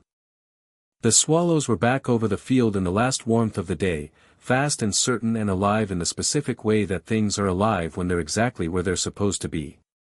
Fleur, Harry said. She waited. I don't know what I am to you, he said, with the characteristic directness of someone who had decided the honest version was worth the exposure. I know what you did and why you did it, and I know what these months have been. I'm not trying to define it. I'm just, he stopped. Tried again. I wanted you to know that whatever it is, it matters to me. Specifically and genuinely. Not because of the Horcrux or the plan or any of it. Because of who you are. She looked at him. He looked back, steady and clear, with those green eyes that had the quality they'd had since the extraction, the ones without the distortion, the ones that were entirely his. I know what you are to me, she said. What? Someone I'm not done with, she said. In the good way. He considered this. Then he nodded, slowly, with something that was simpler than a smile and more substantial. That works, he said. The light went golden and held. Beau's batons in 3 weeks. Hogwarts in October. Britain bracing for what was coming, for the war that was real now and named and being prepared for by people who were finally doing the preparation they should have done years ago. Voldemort was out there. He was coming. He would arrive and there would be a war and it would be terrible and the people who survived it would survive it differently than they'd expected. But that was coming. It wasn't here yet. Here was the terrace and the lavender fields and the golden light, and beside her was a boy who had been used as a vessel and had come out the other side of it simply and entirely himself, and she had been the one to move toward the wrongness instead of walking past it, and she had her grandmother's certainty in her bones that this was what the instinct had always been for, not a talent, not a power, not something that set her apart. Just the knowledge of when to stop walking. Just the willingness to look closer. Just this.